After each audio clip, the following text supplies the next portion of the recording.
Welcome to Kautilya.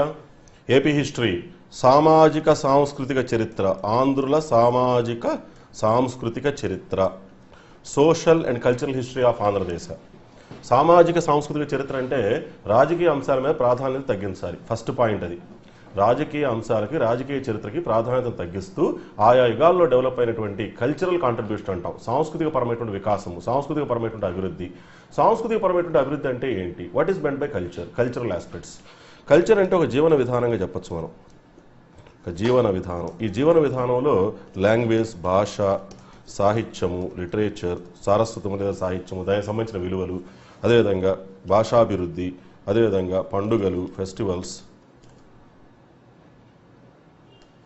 అదేవిధంగా ఆచార సాంప్రదాయాలు, కస్టమరీ ప్రాక్టీస్ అండ్ ట్రెడిషన్స్, అదేవిధంగా వాస్తు శిల్పాలు, art and architecture, sculpture, okay, చిత్రలేఖనము, సంగీతము, నృత్యము, ఇలాంటివన్నీ కూడా సంస్కృతికి సంబంధించినటువంటి అంశాలే. మతము, మత విధానము, ఇవన్నీ కూడా సంస్కృతికి సంబంధించినటువంటి అంశాలు. It's a broad ideology, broad concept. Culture involves so many things, it encompasses so many things.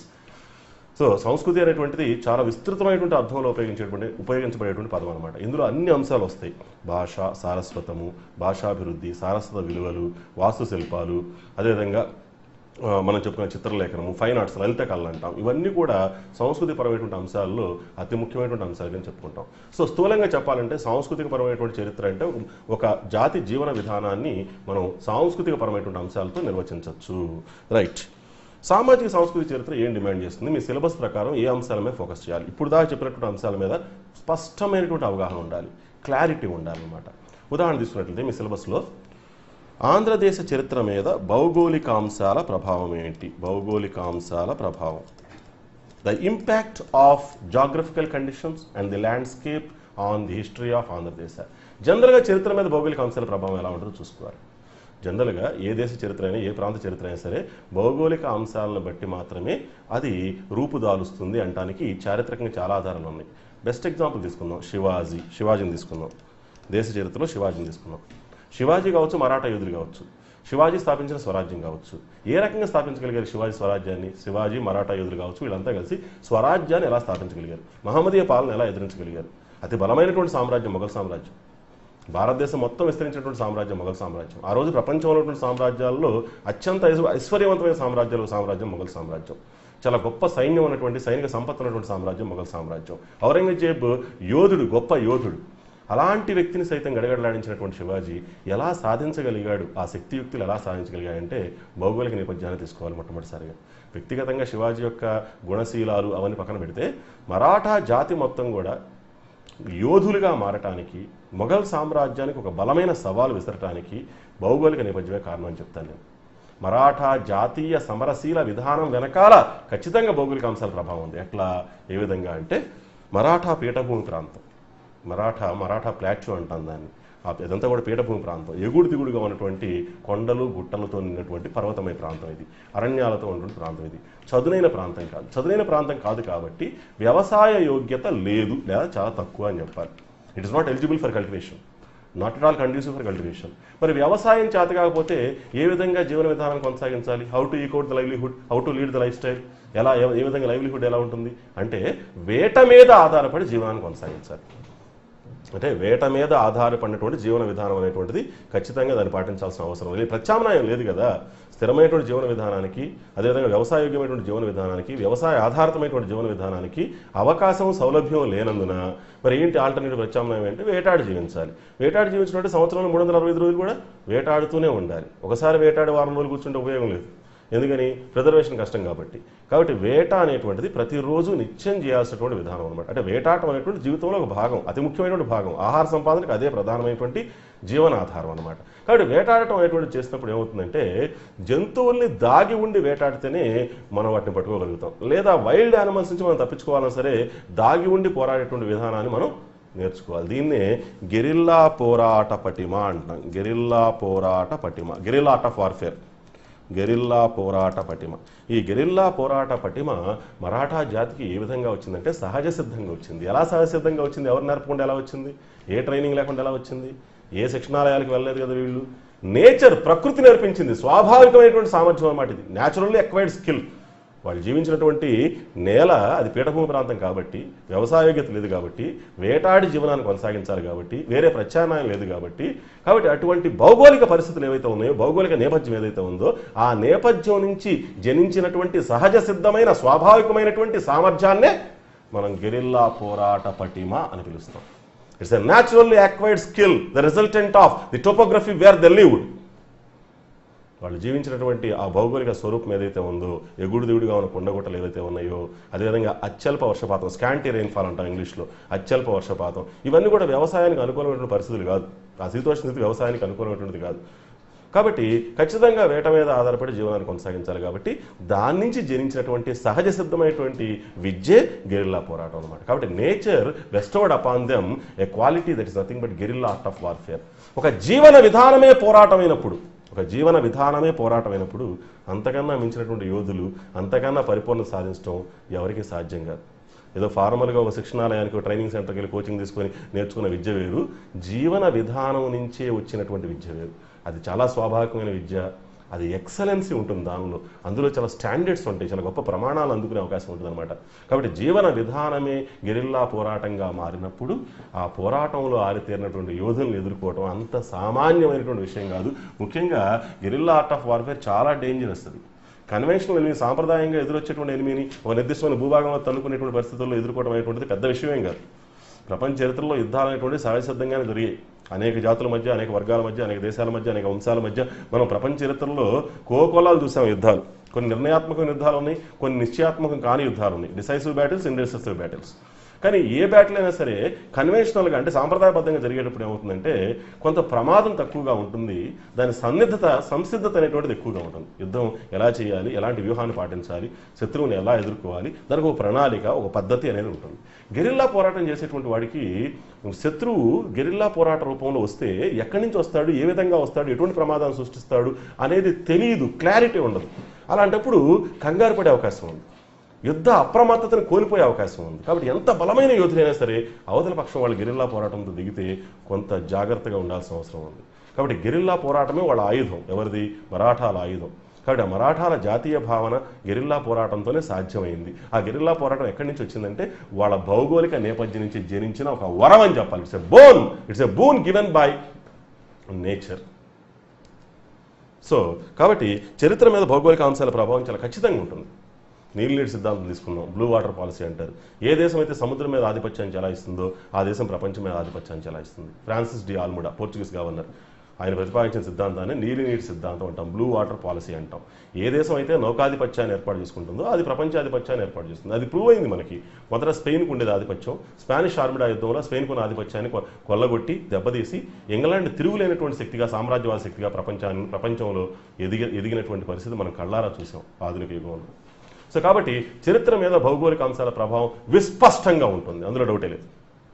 చరిత్ర మీద భౌగోళిక చరిత్ర అదే కాదు, మొత్తం సామాజిక శాస్త్రాలకు కూడా డయాస్ లాంటిది భూగోళమే.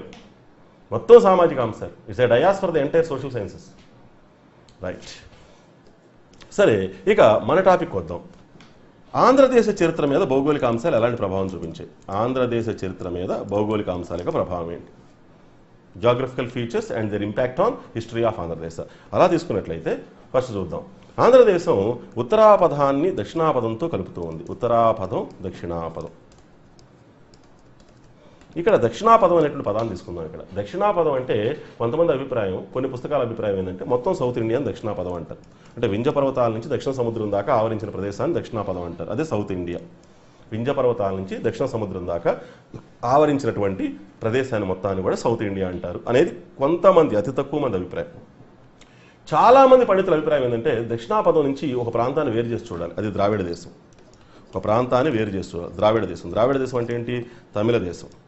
దీన్నే మనం ఏమనొచ్చు అంటే దూర దక్షిణం అనొచ్చు, ఫార్ సౌత్ అంటాం ఇంగ్లీష్లో. దూరదక్షిణం, దూరదక్షిణం అన్నా, ద్రావిడ దేశం అన్నా, తమిళ దేశం అన్నా పర్యాయ పదాలే. అంటే ద్రావిడ దేశం మినహాయించి మిగిలిన సౌత్ ఇండియన్ దక్షిణాపదం అన్నారు. ద్రావిడ దేశాన్ని మినహాయిస్తే తప్పిస్తే మిగిలినటువంటి దక్షిణ భారతదేశాన్ని ఏమని పిలవాలంటే దక్షిణాపదం అంటారు. ఇది చాలామంది ఆమోదిస్తున్నటువంటి ఆమోదయోగ్యమైనటువంటి నిర్వచనం. So Dakshinapatha is equal to South India minus Dravida దేశం. అంటే తమిళ దేశం, ద్రావిడ దేశం లేదా దూరదక్షిణాన్ని మినహాయిస్తే మిగిలినటువంటి దక్షిణ భారతదేశ భూభాగం ఏదైతే ఉంటుందో ఆ ల్యాండ్ మాస్ మొత్తాన్ని మనం ఏమని పిలవాలంటే దక్షిణాపదం అని పిలవాలి. కానీ ఉత్తరాపదాన్ని దక్షిణాపదాన్ని కలుపుతూ ఉంది ఆంధ్రదేశం. ఉత్తరాపదంలో సంస్కృతి ఏంటి? నార్త్ ఇండియాలో సంస్కృతి ఏంటి? ఆర్య సంస్కృతి. ఏ సంస్కృతి ఉంది? ఆర్యన్ కల్చర్ అంటాం. దక్షిణాపదంలో సంస్కృతి ఏంటి? అనార్య సంస్కృతి, నాన్ ఆర్యన్ కల్చర్. కాబట్టి ఆంధ్రదేశం అనేటువంటిది ఆర్య సంస్కృతి అనార్య సంస్కృతుల సంగమ స్థలము. ఆర్య సంస్కృతి అనార్య సంస్కృతుల సంగమ స్థలం. It's a place where non Aryan culture meets with Aryan culture. అలా సంగమించడం వల్లే అనార్య ఆర్య సంస్కృతుల సంగమం వలనే, కలవటం వలనే ఉద్భవించింది హైందవ సంస్కృతి.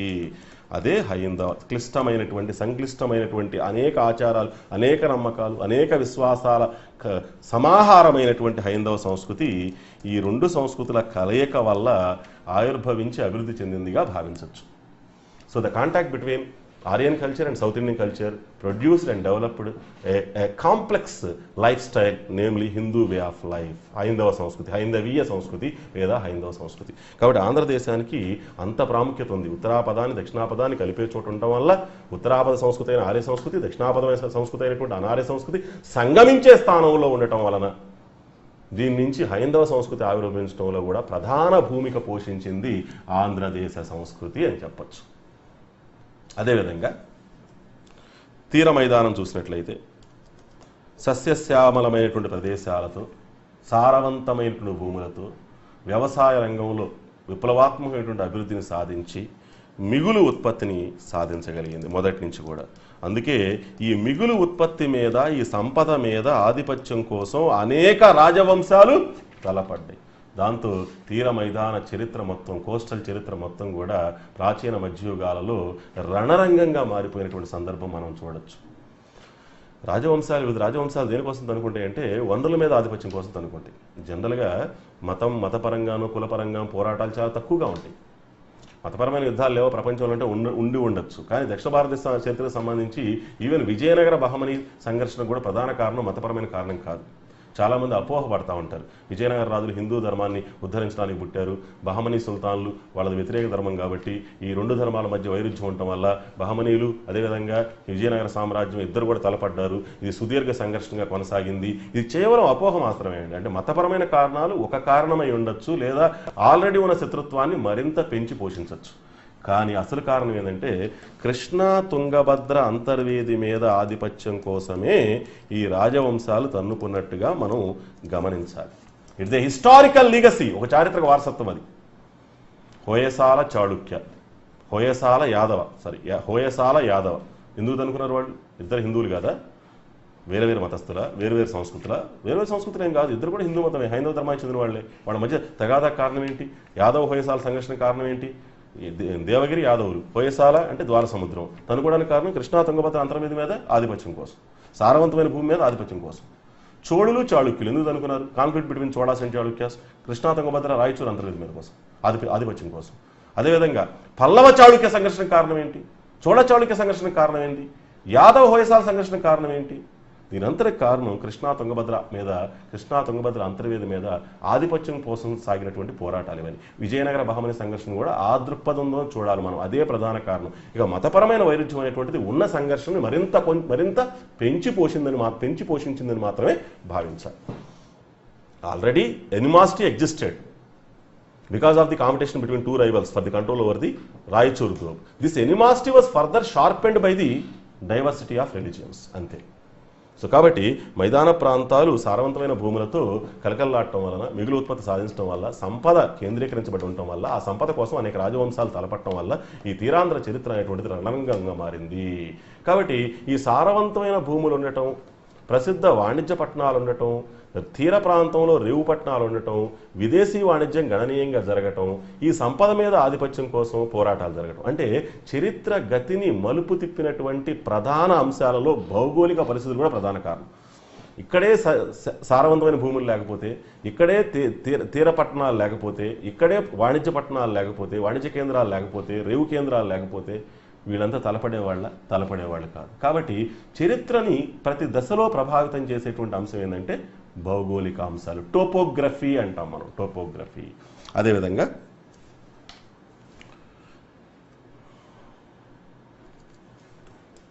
పీఠభూమి ప్రాంతాన్ని తీసుకుందాం. పీఠభూమి ప్రాంతాన్ని తీసుకుంటే ఎగుడు దిగుడుగా ఉంటుంది కాబట్టి పీఠభూమి ప్రాంతం ఇది హిల్ ఫోర్టిఫికేషన్, అంటే ఎత్తైన ప్రాంతాల్లో కోటల నిర్మాణానికి అనుకూలంగా ఉంటుంది. ఎత్తైన ప్రాంతాల్లో కోటలు నిర్మించుకోవచ్చు. ఎవరైతే ఎత్తైన ప్రాంతాల కోటలు నిర్మించుకుంటారో మిగిలినటువంటి రాజ్యాల మీద ఆధిపత్యం చూపించే అవకాశాలు ఎక్కువగా ఉంటాయి, మెరుగుపడతాయి. ఎందుకంటే శత్రువుకి తేలిగ్గా యాక్సెసిబిలిటీ ఉండదు. అంటే ఎత్తుగా ఉన్నటువంటి వాళ్ళు ఎడ్జ్ ఉంటుంది, వాళ్ళకి అడ్వాంటేజ్ ఉంటుంది. దిగువ ఉన్నటువంటి రాజ్యాల కన్నా ఎత్తుగా ఉన్నటువంటి వాళ్ళకి ఎడ్జ్ ఉంటుంది అనమాట. కాబట్టి వాళ్ళు బలిష్టమైనటువంటి దుర్గాలను ఏర్పాటు చేసుకునే అవకాశం ఉంది, శత్రు దుర్భేద్యమైనటువంటి దుర్గాలను ఏర్పాటు చేసుకునే అవకాశం ఉంది, తద్వారా రాజ్యాన్ని విస్తరించేటువంటి అవకాశం ఉంది. ఇది పీఠభూమి ప్రాంతం వల్ల చరిత్ర మీద చూపించేటువంటి ప్రభావం. అదేవిధంగా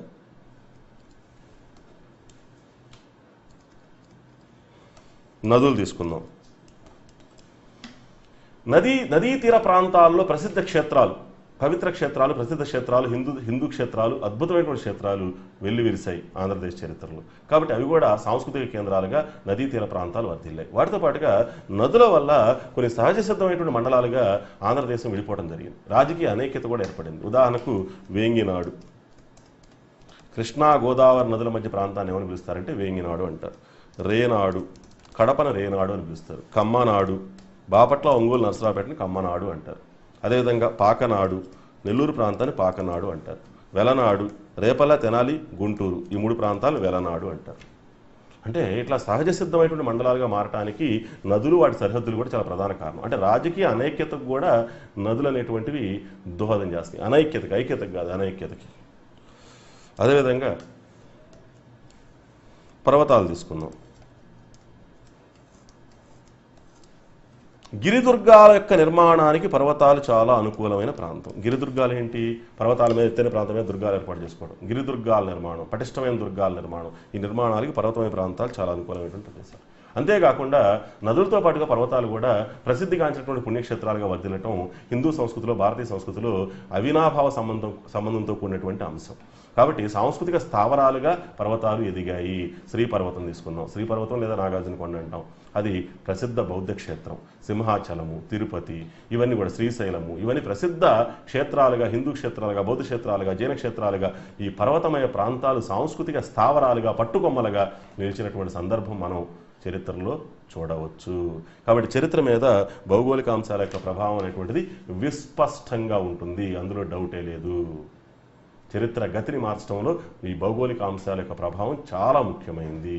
ఒక జీవన విధానాన్ని మలిచే ప్రక్రియలో భౌగోళిక అంశాల ప్రభావం ప్రతి దశలో అనుక్షణం ఉంటుందంటాం, విస్మరించరానటువంటి సత్యము. సరే, రైట్. ఇంకో టాపిక్ వెళ్దాం. ఆంధ్ర, తెలుగు, తెనుగు, ఈ పదాల యొక్క ఆవిర్భావం ఏ విధంగా జరిగింది? Origin of the sounds like Andhra, Telugu, Tenugu etcetera. అంధ అనేటువంటి పదం సంస్కృతీకరించబడితే, వెన్ ఇట్ సాంస్క్రిటైజ్డ్,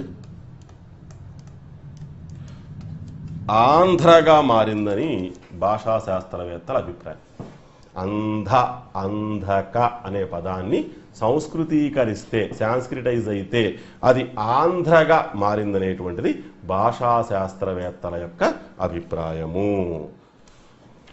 భారతదేశానికి సంబంధించి, ప్రాచీన వాంగ్మయానికి సంబంధించి ఆంధ్రుల ప్రస్తావన మొదటిసారిగా ఐతరేయ బ్రాహ్మణంలో కనిపిస్తుంది. ఐతరేయ బ్రాహ్మణము అంటాం. ఐతరేయ బ్రాహ్మణాలు. వైదిక జ్ఞానం యొక్క పరిణామంలో 4 దశలు ఉంటాయి. వేద జ్ఞానం యొక్క పరిణామంలో 4 దశలు ఉంటాయి. మొదటి దాన్ని ఏమంటామంటే సంహిత అంటాం. ఏ జ్ఞానమైనా సడన్గా వచ్చేది కాదు కదా. ఒక జ్ఞానాన్ని పొందాలంటే, అనుభవాన్ని పొందాలంటే అనేక దశలుగా పొందాల్సి వస్తుంది. Any knowledge can be assimilated through some stages only. It is not a overnight approach. So వేద జ్ఞాన పరిణామంలో 4 దశలు ఉంటాయి. మొదటి దశను ఏమంటామంటే సంహిత అంటాం. రెండో దశను ఏమంటామంటే బ్రాహ్మణాలు అంటారు. మూడో దశను ఏమని పిలుస్తారంటే అరణ్యకాలు అని పిలుస్తాం. ఇంగ్లీష్లో ఫారెస్ట్ టెక్స్ట్ అంటాం. 4వ దశను ఉపనిషత్తులు అంటాం. అంటే వేద జ్ఞాన పరిణామంలో ఎన్ని దశలు ఉన్నాయి? మొత్తం 4 దశలు. సంహిత, బ్రాహ్మణాలు, అరణ్యకాలు, ఉపనిషత్తులు. సంహిత దేని సూచిస్తుందంటే కీర్తించడాన్ని సూచిస్తుంది. భగవంతుని పొగట్టాన్ని, కీర్తించడాన్ని, స్తుతించడాన్ని సూచిస్తుంది. ప్రైజ్.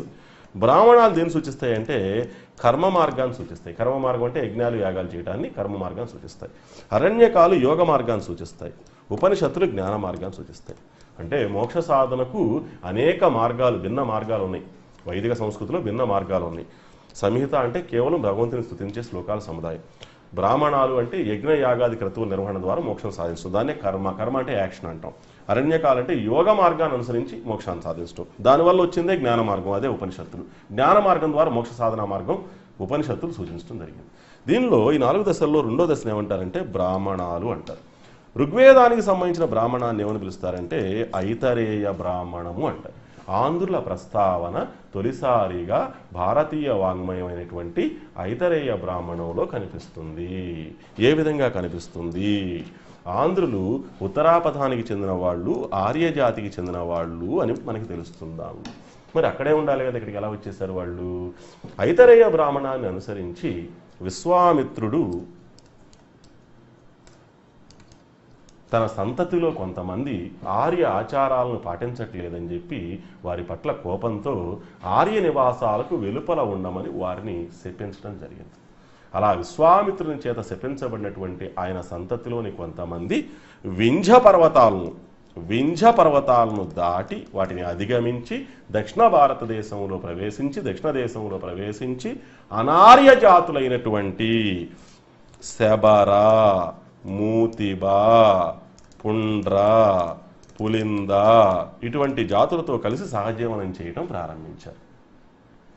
వీళ్ళు మహాభారత కాలం నాటికి కృష్ణా గోదావరి నదుల మధ్య ఉన్నటువంటి ప్రాంతానికి చేరుకున్నట్లుగా మనకి మహాభారత ఇతిహాసంలో కూడా కొన్ని ప్రస్తావనలు కనిపిస్తాయి. There are some references even in the tale of Mahabharata about the settlement of Andhra people between the rivers Krishna and Godavari. ఎట్లా మహాభారతాన్ని తీసుకుందాం. మహాభారతాన్ని తీసుకుంటే మహాభారతంలో సహదేవుడు, పంచపాండవుల్లో సహదేవుడు ఒకడు. సహదేవుడు దక్షిణ దిగ్విజయ యాత్రను వేదవ్యాసుడు వర్ణించాడు. దక్షిణ దిగ్విజయ యాత్ర అంటే దక్షిణ దేశమే దండయాత్ర. దక్షిణ దేశ దిగ్విజయ యాత్రలో సహదేవుడు ఎవరెవరిని ఓడించాడో లిస్ట్ ఇవ్వడం జరిగింది వేదవ్యాసుడు. దక్షిణ భారతదేశమే దండయాత్ర చేసి సహదేవుడు ఎవరెవరిని ఏ రాజులను ఓడించాడని చెప్పేసి లిస్ట్ ఇవ్వడం జరిగింది. ఎవరిని ఓడించాడంట? పాండ్యులను, ద్రావిడులను, కేరళలను, ఉదరులను, ఆంధ్రులను ఓడించినట్లుగా ప్రస్తావించడం జరిగింది. మహాభారత ఇతిహాసంలో సహదేవుడు దక్షిణ దిగ్విజయ యాత్రలో భాగంగా ఇప్పుడు చెప్పుకున్నటువంటి పాండ్యుల్ని, ద్రావిడుల్ని, కేరళని, ఉదరుల్ని, ఆంధ్రుల్ని, మిగతా వాళ్ళందరినీ గుర్తుపట్టచ్చు. ఉదరుల్ని గుర్తుపట్టలేకపోతున్నాం మనం. We cannot identify who are ఉదరాస్. మిగతా వాళ్ళందరినీ గుర్తుపట్టచ్చు. సో కాబట్టి వీళ్ళందరినీ జయించినట్లుగా మహాభారతం పేరు. అందులో ఆంధ్రులు కూడా ఉన్నట్లుగా, అంటే దక్షిణ దేశంలోకి ఆంధ్రులు ప్రవేశించి స్థిరపడ్డారు. మహాభారత కాలం కల్లా వాళ్ళు ఈ ప్రాంతంలో ఉన్నారన్నమాట. ఈ విషయం మనకి దేని ద్వారా తెలిసిందంటే మహాభారతం ద్వారా తెలిసింది. అందుకే మహాభారతంలో ఒక ప్రస్తావన ఉంది. ఏంటి అది అంటే ఆంధ్రకః కృష్ణా గోదావర్యో మధ్యే విద్యమానో దేశః. దీన్ని బట్టి ఆంధ్రుల దేశం కృష్ణా గోదావరి నదుల మధ్య ఉన్నది, విస్తరించి ఉన్నది అని చెప్పి సూటిగా స్పష్టమైనటువంటి సమాచారం మనకి మహాభారత ఇతిహాసం తెలియజేస్తున్నది. ఇంతకీ ఒక టాపిక్ వస్తే ఇక్కడ మంచి క్రూషియల్ టాపిక్ డిస్కస్ చేసుకోవాలి.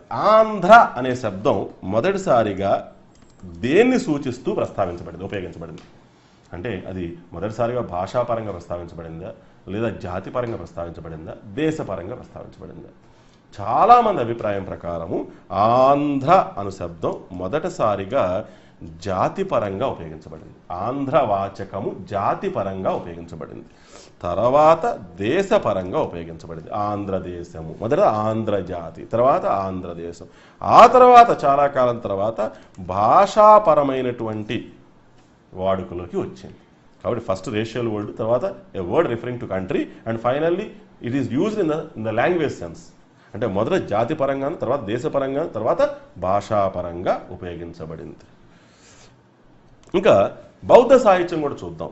క్రీస్తు పూర్వం 600 సంవత్సరం నుంచి 400 సంవత్సరాల మధ్యలో అభివృద్ధిగాంచినటువంటి బౌద్ధ సాహిత్యం, బుద్ధిస్ట్ లిటరేచర్ ఏదైతే ఉంటుందో పాలీ భాషలో, ఆ లిటరేచరు అంధకరట్టము అనే పేరుతో ఆంధ్ర జాతిని పేర్కోవటం జరిగింది. అంధకరట్టము అంటారు.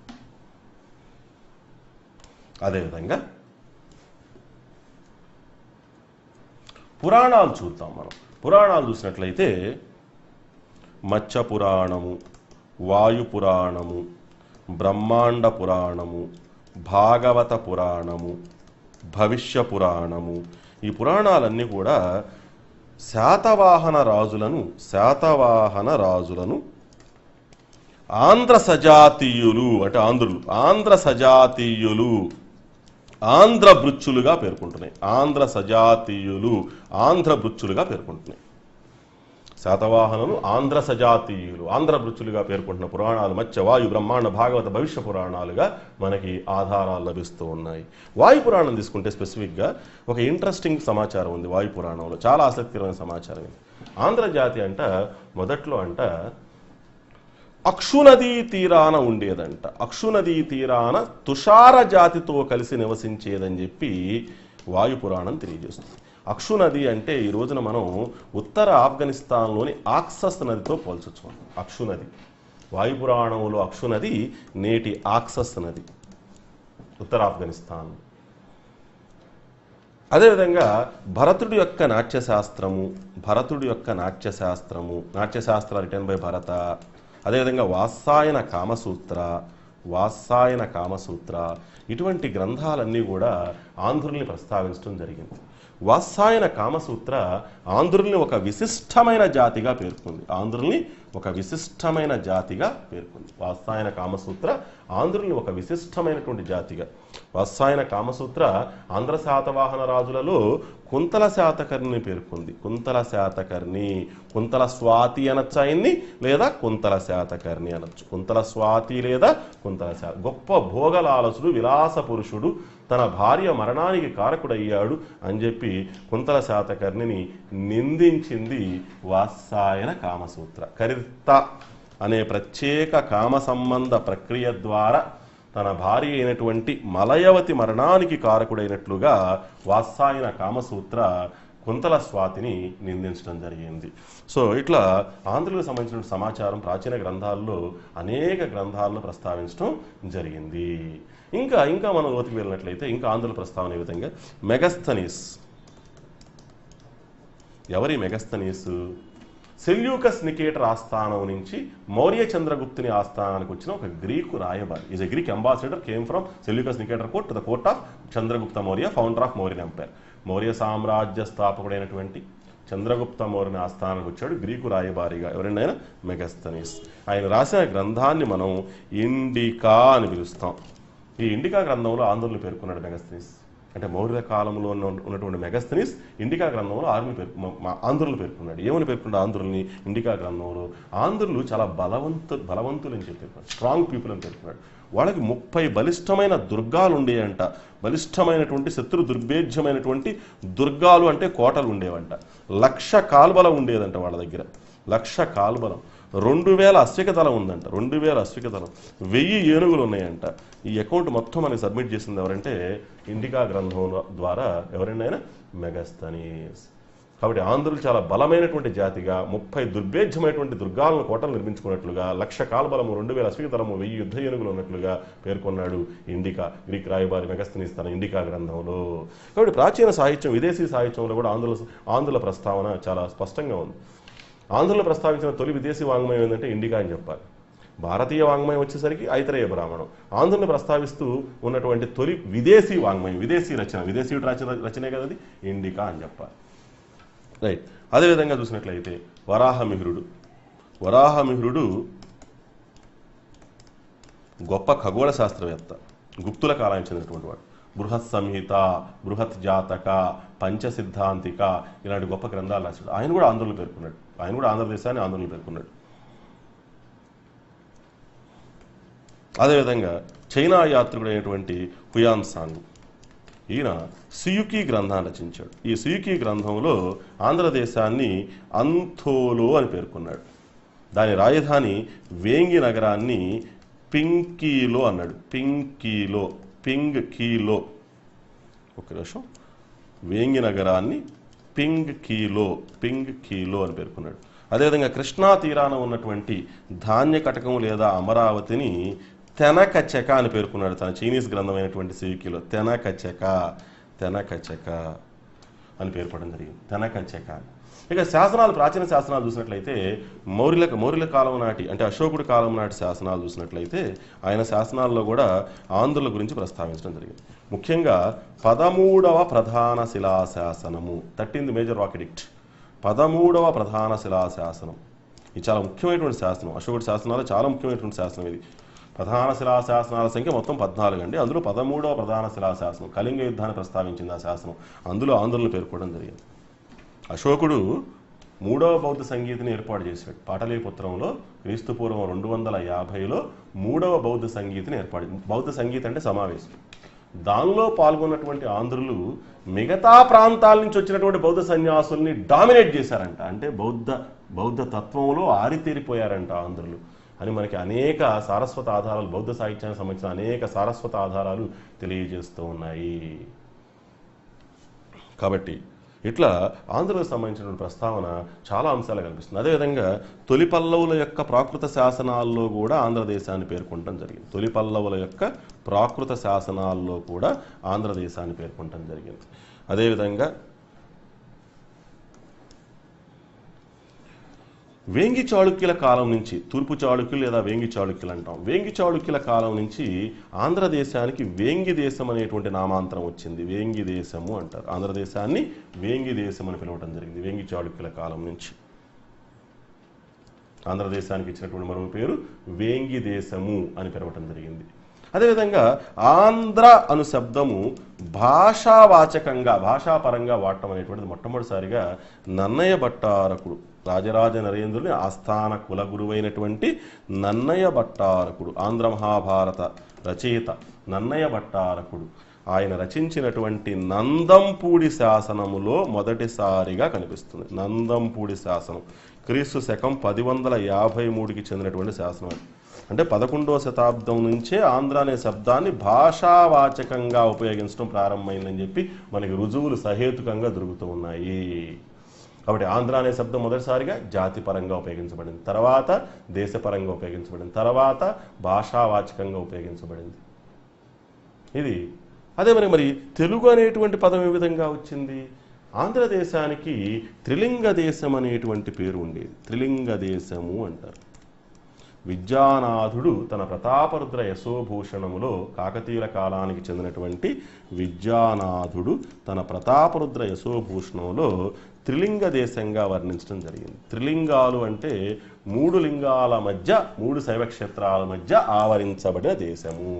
ఏంటా శైవక్షేత్రాలు? ద్రాక్షారామము, శ్రీశైలము, కాళేశ్వరము. అంటే ఆంధ్ర త్రిలింగ, ఈ 2 పదాలు సమానార్థాలుగా ఉపయోగించడం అనేటువంటిది మనం చూడొచ్చు. ఆంధ్ర త్రిలింగ శబ్దాలు లేదా పదాలు ఒకే అర్థం కలిగినటువంటి సినానిమస్ వర్డ్స్గా ఉపయోగించడం చూడొచ్చు.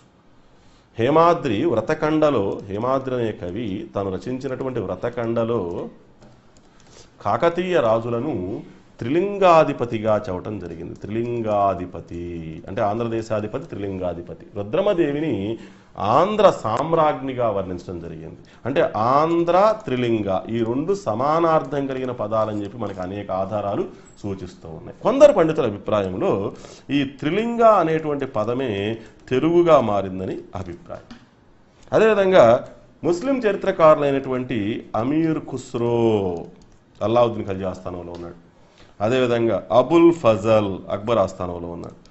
వీళ్ళ ఉపయోగంలో, వీళ్ళ వాడుకలో ఆ త్రిలింగ అనే పదమే తెలంగాణగా మారిందని చెప్పి మరికొందరి అభిప్రాయం. ఇట్లా ఈ పద వ్యుత్పత్తికి సంబంధించి అనేక వాదోపవాదాలు ఉన్నాయి. మొత్తానికి ఆంధ్రజాతి ప్రాచీన జాతుల్లో ఒకటిగా మనం ఇప్పుడు చర్చించుకున్నటువంటి అంశాలను బట్టి, మనం ఇప్పుడు ఇచ్చినటువంటి రిఫరెన్సెస్ని బట్టి మనకి సహేతుకంగా అర్థమైంది. ఇక మనం ఏం చెప్పుకోవాలి, ఏ టాపిక్ చెప్పుకోవాలి నెక్స్ట్ అంటే, నెక్స్ట్ టాపిక్లో అసలు ఆంధ్రదేశ చరిత్ర తెలుసుకోవడానికి ఆధారాలు ఏమున్నాయి, ఆధారాలు ఎన్ని రకాలు ఉంటాయి, అవి ఏ విధమైనటువంటి ఆధారాలు, దానిలో ఉన్నటువంటి సమాచారం ఆంధ్రదేశ చరిత్రను పునర్నిర్మించడానికి ఏ విధంగా ఎంతవరకు ఉపయోగపడుతుందో నెక్స్ట్ టాపిక్లో మనం ఆంధ్రదేశ చరిత్రను తెలుసుకోవటానికి మనకున్నటువంటి ఆధారాలు ఏంటి. ఏ చరిత్ర తెలుసుకోవాలన్నా సరే ఫస్ట్ ఆధార సహితంగా తెలుసుకోవాలి. Without evidences reconstruction of history is not possible. ఆధారాలు లేనటువంటి చరిత్ర కట్టుకదవుతుంది. సహేతుకమైన ఆధారాలు, శాస్త్రీయబద్ధమైనటువంటి ఆధారాలతోనే గతంలో ఏం జరిగింది అనేది కొంత ఆబ్జెక్టివ్గా అంటే రక్షాత్మకంగా పరిశీలించేటువంటి అవకాశం ఉందన్నమాట. వస్తునిష్టతో పరిశీలించే అవకాశం ఉంది. యాక్చువల్గా పరిశీలనలు 2 రకాలుగా ఉంటాయి. వస్తునిష్టతతో పరిశీలన, వస్తునిష్టత, దీన్నే ఆబ్జెక్టివిటీ అంటాం ఇంగ్లీష్లో. ఆబ్జెక్టివిటీ అనేటువంటిది మోర్ సైంటిఫిక్ అప్రోచ్ అనమాట. అంటే ఒక వ్యక్తి యొక్క ఉద్వేగాలతో సంబంధం లేకుండా, ఒక వ్యక్తి భావావేశంతో సంబంధం లేకుండా, ఇష్టాయిష్టాలతో సంబంధం లేకుండా శాస్త్రీయంగా ఏం జరిగింది అనేది ఒక శాస్త్రీయ కోణంలో ఆలోచించేటువంటి విధానాన్ని, తటస్థ విధానాన్ని ఏమని పిలుస్తామంటే వస్తునిష్టత అంటాం. శాస్త్రీయతతో కూడినటువంటి పరిశీలన విధానాన్ని వస్తునిష్టత అంటాం. ఆబ్జెక్టివిటీ అంటే looking at the things happen in the past from objective point of view. It will not be biased, it is unbiased. Okay, దానికి వ్యతిరేకంగా ఉన్న దాన్ని ఏమని పిలుస్తామంటే వ్యక్తినిష్టత అంటాం. దీన్ని ఇంగ్లీష్లో సబ్జెక్టివిటీ అంటాం. అంటే ఒక వ్యవస్థని లేదా ఒక సంఘటన వర్ణించేటప్పుడు, గతంలో జరిగిన సంఘటన వర్ణించేటప్పుడు లేదా ఈ కాలంలో జరుగుతున్న సంఘటన వర్ణించేటప్పుడు మనం వ్యక్తిగత ఇష్టాయిష్టాలు, రాగద్వేషాలతో సంబంధం పెట్టుకొని వర్ణించే విధానాన్ని ఏమని పిలుస్తారంటే వ్యక్తినిష్టత అంటారు. అంటే నా ఇష్టం వచ్చిన విధానం నేను వర్ణించడం, నా ఇష్టాయిష్టాల ప్రమేయం నా వర్ణనలో ఉండటం, నా ఇష్టాయిష్టాల యొక్క ప్రమేయం అనేటువంటిది నా వర్ణనా విధానంలో చోటు చేసుకోవడం, దాన్ని వ్యక్తినిష్టత అంటారు. వ్యక్తినిష్టత వల్ల ఏంటంటే ఒక వ్యక్తి యొక్క రాగద్వేషాలు బయటపడతాయి తప్పితే సంఘటన ఏం జరిగింది, ఎలా జరిగింది, కారణాలు ఏంటి, ఫలితాలు ఏంటి, వాటిని పరిశీలించే అవకాశం అనేది ఉండదు. కాబట్టి ఆధారాలు మనం పరిశీలించాలంటే ఎక్కువగా వస్తునిష్టతతో కూడినటువంటి ఆధారాల మీద ఆధారపడాల్సినటువంటి అవసరం ఉంది. రైట్, సరే, ఏ దేశ చరిత్ర అయినా, ఏ ప్రాంత చరిత్ర అయినా చరిత్రకు సంబంధించి ఆధారాలను మనం స్థూలంగా 2 రకాలుగా వర్గీకరించవచ్చు. We can divide the evidences broadly into 2 categories. ఏంటవి? సారస్వత ఆధారాలు, వీటిని మనం సాహిత్య ఆధారాలు అంటాం. గ్రంథాలండి, సాహిత్య ఆధారాలు అంటే గ్రంథాలు. ఇది కాకుండా పురావస్తు ఆధారాలు, ఆర్కియలాజికల్ ఎవిడెన్స్ అంటాం. పురావస్తు ఆధారాలు, ఆర్కియాలజీ. సారస్వత ఆధారాలను తీసుకున్నట్లయితే, అంటే సాహిత్యపరమైనటువంటి ఆధారాలు తీసుకున్నట్లయితే, గ్రంథస్థమైనటువంటి ఆధారాలను తీసుకున్నట్లయితే దీన్ని కూడా మనం స్థూలంగా 2 రకాలుగా విభజించవచ్చు. దేశీయ సాహిత్యము లేదా సారస్వతము, విదేశీ సాహిత్యం అంటే విదేశీ యాత్రికులు రాసినటువంటి రచనలు అనమాట. భారతదేశానికి సంబంధించి వాళ్ళు భారతదేశాన్ని సందర్శించి వాళ్ళు చూసినటువంటి విషయాలను పొందుపరిచినటువంటి పుస్తకాలు ఏవైతే ఉంటాయో వాటిని విదేశీ సాహిత్యము అంటాం. దేశీయంగా కవులు, సాహితీవేత్తలు, దేశీయ కవులు, దేశీయ పండితులు ఆ కాలం నాటి కాలమాన పరిస్థితుల గురించి వివరించినటువంటి గ్రంథాలు ఏవైతే ఉంటాయో దాన్ని దేశీయ సాహిత్యం కింద చెప్పుకుంటాం. కాబట్టి సారస్వత ఆధారాలని స్థూలంగా 2 రకాలుగా వర్గీకరించాలి: దేశీయ సాహిత్యము, విదేశీ సాహిత్యము. అదేవిధంగా పురావస్తు ఆధారాలు చెప్పుకున్నాం. పురావస్తు ఆధారాలని చాలా రకాలుగా వర్గీకరించవచ్చు మనం. గత కాలం నాటి ఏ వస్తువు దొరికినా సరే దాన్ని పురావస్తు ఆధారం కింద చెప్పుకోవచ్చు. కానీ పురావస్తు ఆధారాలని ముఖ్యంగా మన సమాచారం కోసం 3 రకాలుగా క్లాసిఫై చేసుకుంటాం మనం, మన సౌలభ్యం కోసం. ఎట్లా? శాసన ఆధారాలు, శాసనపరమైనటువంటి ఆధారాలు. వీటిని ఇంగ్లీష్లో ఎపిగ్రాఫిక్ ఎవిడెన్స్ అంటాం. ఎపిగ్రఫీ అంటే స్టడీ అబౌట్ ది ఇన్స్క్రిప్షన్స్ తీసుకోవాలి. ఎపిగ్రఫీ శాసనాలను అధ్యయనం చేసేటువంటి శాస్త్రాన్ని ఏమని పిలుస్తారంటే ఎపిగ్రఫీ. దానికి సంబంధించిన ఆధారాలను ఎపిగ్రాఫిక్ ఎవిడెన్సెస్ అంటారు. ఎపిగ్రాఫిక్ ఎవిడెన్సెస్ అంటే ఇన్స్క్రిప్షన్స్ అన్నమాట, శాసనాలు. అదేవిధంగా రెండోది పురావస్తు ఆధారాల్లో నాణ్యాలు చాలా ప్రధానమైనవి. నాణ్యాల గురించినటువంటి అధ్యయనాన్ని న్యూమిస్మాటిక్స్ అంటాం. నాణ్యాల గురించినటువంటి అధ్యయనాన్ని న్యూమిస్మాటిక్ స్టడీస్ అంటాం. అదేవిధంగా ఇది కాకుండా కట్టడాలు, మాన్యుమెంట్స్ ఆర్ స్ట్రక్చర్స్. కాబట్టి పురావస్తు ఆధారాలని స్థూలంగా మనం 3 రకాలుగా వర్గీకరించుకోవచ్చు మన సౌలభ్యం కోసం, పరిశీలన సౌలభ్యం కోసం. మొదటిది చాలా ముఖ్యమైనది శాసన ఆధారాలు. ఆ కాలం నాటి రాజులు కానీ, ఆ కాలం నాటి ఏమంటాం మన ఫ్యూడల్ లార్డ్స్, భూస్వాములు కానీ, వాళ్ళు దాన ధర్మాలు చేసినప్పుడు కానీ, లేదా యుద్ధాలు చేసినప్పుడు కానీ, ఆ యుద్ధంలో విజయాలు వర్ణించినప్పుడు కానీ, ఆ కాలం నాటి పరిస్థితుల గురించి అద్భుతమైనటువంటి వర్ణనలు చేస్తూ కొన్ని శాసనాలను జారీ చేయడం జరిగింది. వాటిని శాసనపరమైనటువంటి ఆధారాలు, శాసనాధారాలు అంటాం. ఎపిగ్రాఫిక్ గ్రాఫిక్ ఎవిడెన్స్ అంటాం. అది కాకుండా రాజులు జారీ చేసేటువంటి నాణ్యాలు కూడా చాలా సమాచారాన్ని ఇస్తాయి. మనం తర్వాత క్లాసులో చెప్పుకుంటాం మనం ఎటువంటి సమాచారం, నాణ్యాల ద్వారా మనం పొందే సమాచారం ఏంది. ఆఫ్టర్ ఆల్ నాణ్యాలే కదా అని చెప్పి తీసిపారేయడానికి అవకాశం లేదు. నాణ్యాల ద్వారా చాలా సమగ్రమైనటువంటి సమాచారాన్ని పొందేటువంటి అవకాశం ఉంది. ఆ కాలం నాటి ఆర్థిక, రాజకీయ, సామాజిక, సాంస్కృతిక, మతావేశానికి సంబంధించిన పరిస్థితులను కూడా అధ్యయనం చేసేటువంటి అవకాశం నాణ్యాల మీద ఆధారపడి ఉంటుంది. అదేవిధంగా కట్టడాలు, ఇట్లా 3 రకాలుగా మనం వర్ణించుకుంటాం. ఇప్పుడు మనం డైరెక్ట్గా టాపిక్ వద్దాం. ఏంటది? ఆంధ్రదేశ్ చరిత్రకు సంబంధించి పురావస్తు ఆధారాలు, ముందేమైనా దేశీయ సాహిత్య ఆధారాలు చెప్పుకున్నాం. సాహిత్య ఆధారాల్లో దేశీయ సాహిత్యం గురించి మాట్లాడుకున్నాం. దేశీయ సాహిత్యం అంటే దేశీయంగా ఉన్నటువంటి కవులు, పండితులు రాసినటువంటి సాహిత్యం చెప్పుకున్నాం. మొదటి నుంచి మనం ఆంధ్రుల యొక్క ప్రస్తావనని మొదటిసారిగా ప్రస్తావించినటువంటి తొలి భారతీయ వాంగ్మయం ఐతరేయ బ్రాహ్మణం. దేనిలో భాగం ఐతరేయ బ్రాహ్మణం? ఋగ్వేదం, మొదటి వేదం, తొలి వేదం, ప్రాచీన వేదమైనటువంటి ఋగ్వేదానికి సంబంధించిందే ఐతరేయ బ్రాహ్మణం. ఆంధ్రుల ప్రస్తావన ఐతరేయ బ్రాహ్మణంలో ఏ విధంగా ఉంది? ఆంధ్రులు ఆర్య జాతికి చెందిన వాళ్ళని, విశ్వామిత్రుని సంతతి అని, ఆ విశ్వామిత్రుని సంతతిలో కొంతమంది ఆర్య నివాసాలకు వెలుపల ఉండమని విశ్వామిత్రుడి చేత శపించబడ్డారని, అలా శపించబడినటువంటి ఆ సంతతి వింధ్య పర్వతాలను అధిగమించి దాటి దక్షిణ భారతదేశానికి వచ్చి శబర, పుండ్ర, పులింద, మూతిబ వంటి అనార్య జాతులతో కలిసి సహజీవనం చేశారని, మహాభారత కాలం సమయం కల్లా వాళ్ళు కృష్ణా గోదావరి నదుల మధ్య ఉన్నటువంటి ప్రాంతంలో స్థిర నివాసం ఏర్పాటు చేసుకున్నారని, ఇవన్నీ కూడా మనకి పురాణాల ద్వారా అధ్యయనం చేసినటువంటి అంశాలు. కాబట్టి ఆంధ్రుల గురించి ప్రస్తావించినటువంటి తొలి భారతీయ వాంగ్మయం ఏంటంటే బ్రాహ్మణాలు. అందులో ఏ బ్రాహ్మణం అంటే ఐతరేయ బ్రాహ్మణము. అదేవిధంగా ఇక తర్వాత చూసినట్లయితే బౌద్ధ సాహిత్యం కూడా ఆంధ్రుల్ని ప్రస్తావించడం జరిగింది. అంధకులుగా, అంధక దేశంగా, అంధకరట్టముగా పేర్కొనడం జరిగింది. గోదావరికి ఇరుపార్శ్వాలలో అలక, ములక అనే రాజ్యాలు ఉన్నాయంట. అలక, ములక. బౌద్ధ సాహిత్యం ఏమని పేర్కొంటుందంటే గోదావరికి ఇరువైపులా అలక, ములక అనే రాజ్యాలు అంధకరట్టాలుగా అంటే ఆంధ్రుల యొక్క రాజ్యాలుగా వర్ణించడం జరిగింది. అలక, ములక. అలక అంటే అస్మక రాజ్యం, ములక అంటే మూలక రాజ్యం. అలక అంటే అస్మక రాజ్యం, ములక అంటే మూలక రాజ్యం. కాబట్టి ఆంధ్రుల యొక్క ప్రస్తావన బౌద్ధ సాహిత్యంలో కూడా విస్పష్టంగా కనిపిస్తూ ఉంటుంది, ప్రాచీన బౌద్ధ సాహిత్యంలో కూడా. అదేవిధంగా ఆంధ్రుల యొక్క ప్రస్తావన శాతవాహనుల గురించి సంబంధించి, శాతవాహనుల గురించి మనకి పురాణాలు ప్రస్తావించాయి. మత్స్య పురాణము, వాయు పురాణము, బ్రహ్మాండ పురాణం, భవిష్య పురాణం, భాగవత పురాణం, ఈ పురాణాలు మొత్తం కూడా శాతవాహనుల గురించి మనకు సమాచారం అందిస్తూ ఉన్నాయి. అదేవిధంగా శాతవాహనుల కాలం నాటి సామాజిక, ఆర్థిక, జీవన విధానానికి సంబంధించిన పరిస్థితులు, మత జీవనానికి సంబంధించిన పరిస్థితులు, ఇవన్నీ ఆ కాలం నాటి రాయబడినటువంటి ప్రాకృత భాషలో రాయబడినటువంటి గ్రంథాలు వివరంగా తెలియజేస్తూ ఉన్నాయి. ఏంటి ఆ గ్రంథాలు అంటే హాలుడు రచించినటువంటి గాథా సప్తశతి. శతం అంటే ఎంత? 100. సప్త అంటే ఎంత? 7. 7 × 100 700. గాథ అంటే కథలు.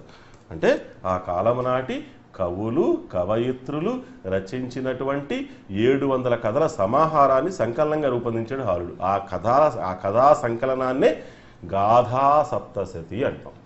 ఏంటి ఈ పుస్తకం యొక్క ఇంపార్టెన్స్ ఏంటి? What is the significance of Gatha Saptashati regarding Satavahanas period?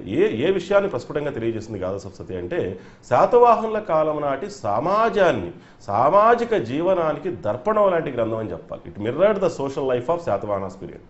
శాతవాహనుల కాలం నాటి సామాజిక వ్యవస్థ ఎలా ఉంది, కుటుంబ వ్యవస్థ ఎలా ఉంది, సమాజంలో వినోదాలు ఏంటి, సమాజంలో స్త్రీ స్థానం ఏంటి, స్త్రీ విద్య యొక్క ప్రాధాన్యత ఏంటి, అలంకరణ ఏ విధంగా ఉంది, అభిరుచులు ఏ విధంగా ఉన్నాయి, ఎలాంటి మత జీవనాన్ని పాటించారు వాళ్ళు, ఎలాంటి పూజా విధానం ఉండేది ఆ కాలంలో, అంటే ఆ కాలం నాటి సమగ్ర సామాజిక జీవన చిత్రాన్ని ఆవిష్కరించేటువంటి గ్రంథంగా చెప్పుకోవచ్చు. దేన్ని? గాథ Saptashati. It unveiled the total social picture of Satavahanas period. అదేవిధంగా శాతవాహనుల కాలంలో ప్రాకృత భాషలో అనేక ఉద్గ్రంథాలు వెలువట్టడం అనేటువంటిది మనం గమనించాం. ప్రాకృత భాష స్వర్ణయుగం అని పేర్కొంటాం మనం, ముఖ్యంగా హాలుడు యొక్క కాలాన్ని, హాల చక్రవర్తి యొక్క కాలాన్ని ప్రాకృత భాషకు సంబంధించి స్వర్ణయుగంగా, golden age of Prakrit language and literature during Satavahanas period is Hala's period. అదేవిధంగా బృహత్ కథ, ఆ కాలం నాటి మరొక గొప్ప ప్రాకృత గ్రంథం బృహత్ కథ. దీన్ని రాసినటువంటి కవి, ప్రాకృత కవి గుణాఢ్యుడు. ఈ గుణాఢ్యుడు ఎవరాస్థానంలో ఉన్నాడు?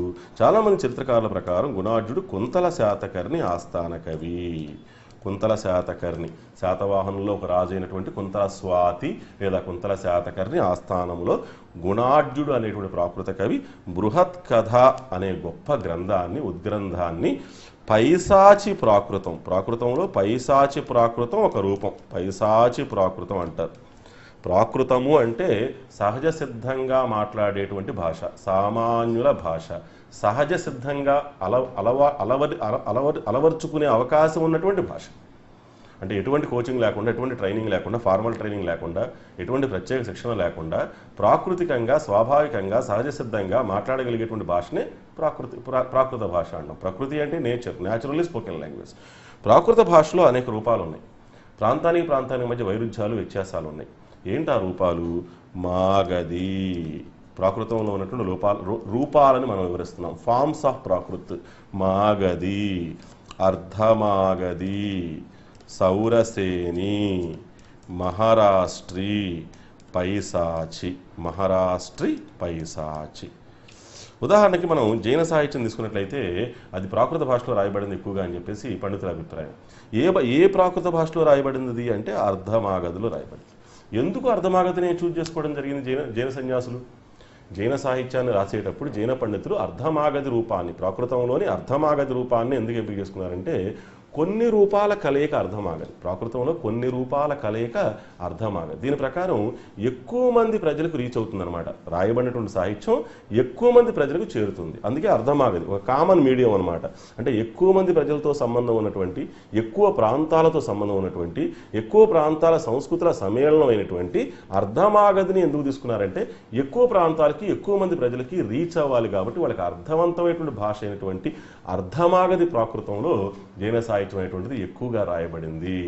కాబట్టి సామాన్యుల భాష అయినటువంటి ప్రాకృత భాష, ప్రాకృత భాష సామాన్యుల భాషనే కాకుండా ప్రకృతి సంబంధితమైనటువంటి, అంటే స్వాభావికంగా అందరికీ అర్థమయ్యే విధంగా, అదైందా అంటే ఇటువంటి శిక్షణ లేకుండా నేర్చుకోగలిగి మాట్లాడగలిగేటువంటి భాష అనమాట.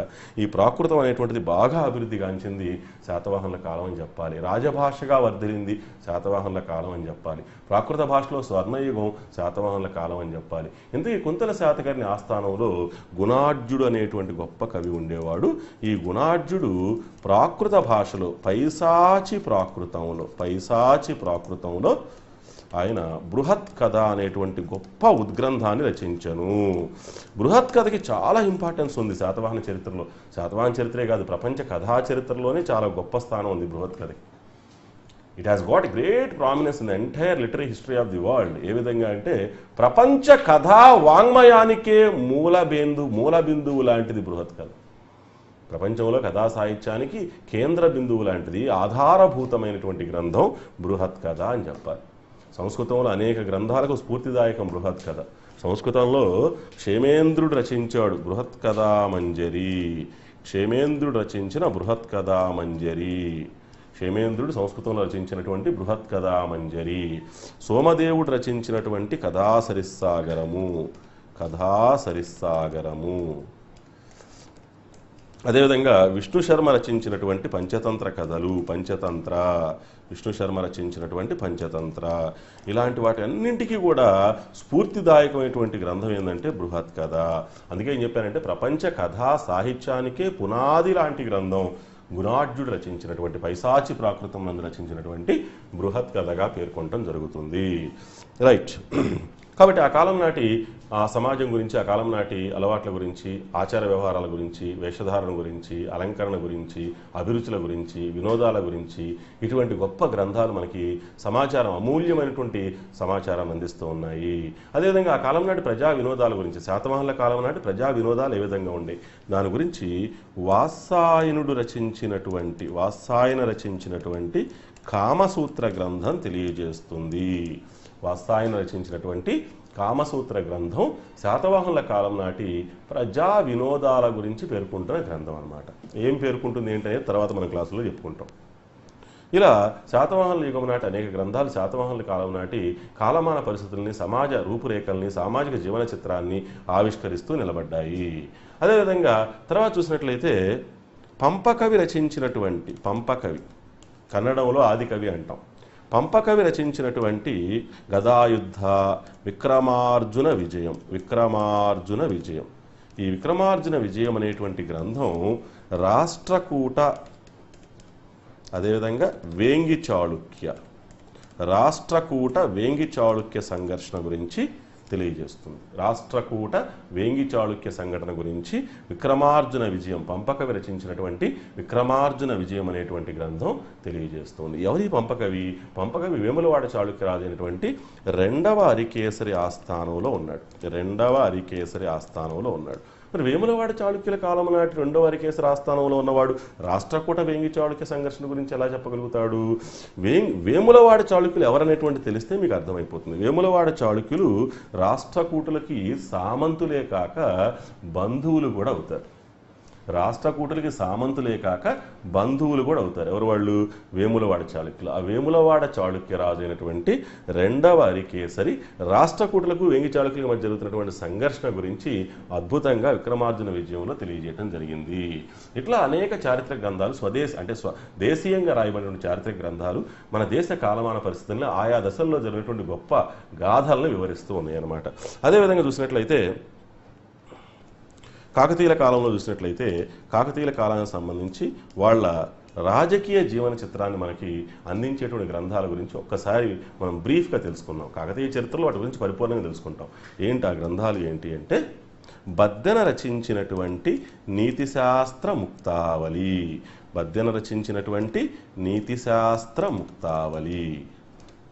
కాకతీయుల కాలం నాటి పరిస్థితుల గురించి తెలుసుకోవడానికి, ముఖ్యంగా రాజకీయ వ్యవస్థ తీరుతెన్నుల గురించి తెలుసుకోవడానికి మనకు ఉన్నటువంటి ఆధారాల గురించి చెప్తున్నాను నేను ఇక్కడ. అదేవిధంగా శివదేవయ్య రచించినటువంటి పురుషార్థ సారం అనే గ్రంథం. అదేవిధంగా విద్యానాథుడు రచించినటువంటి ప్రతాపరుద్ర యశోభూషణము.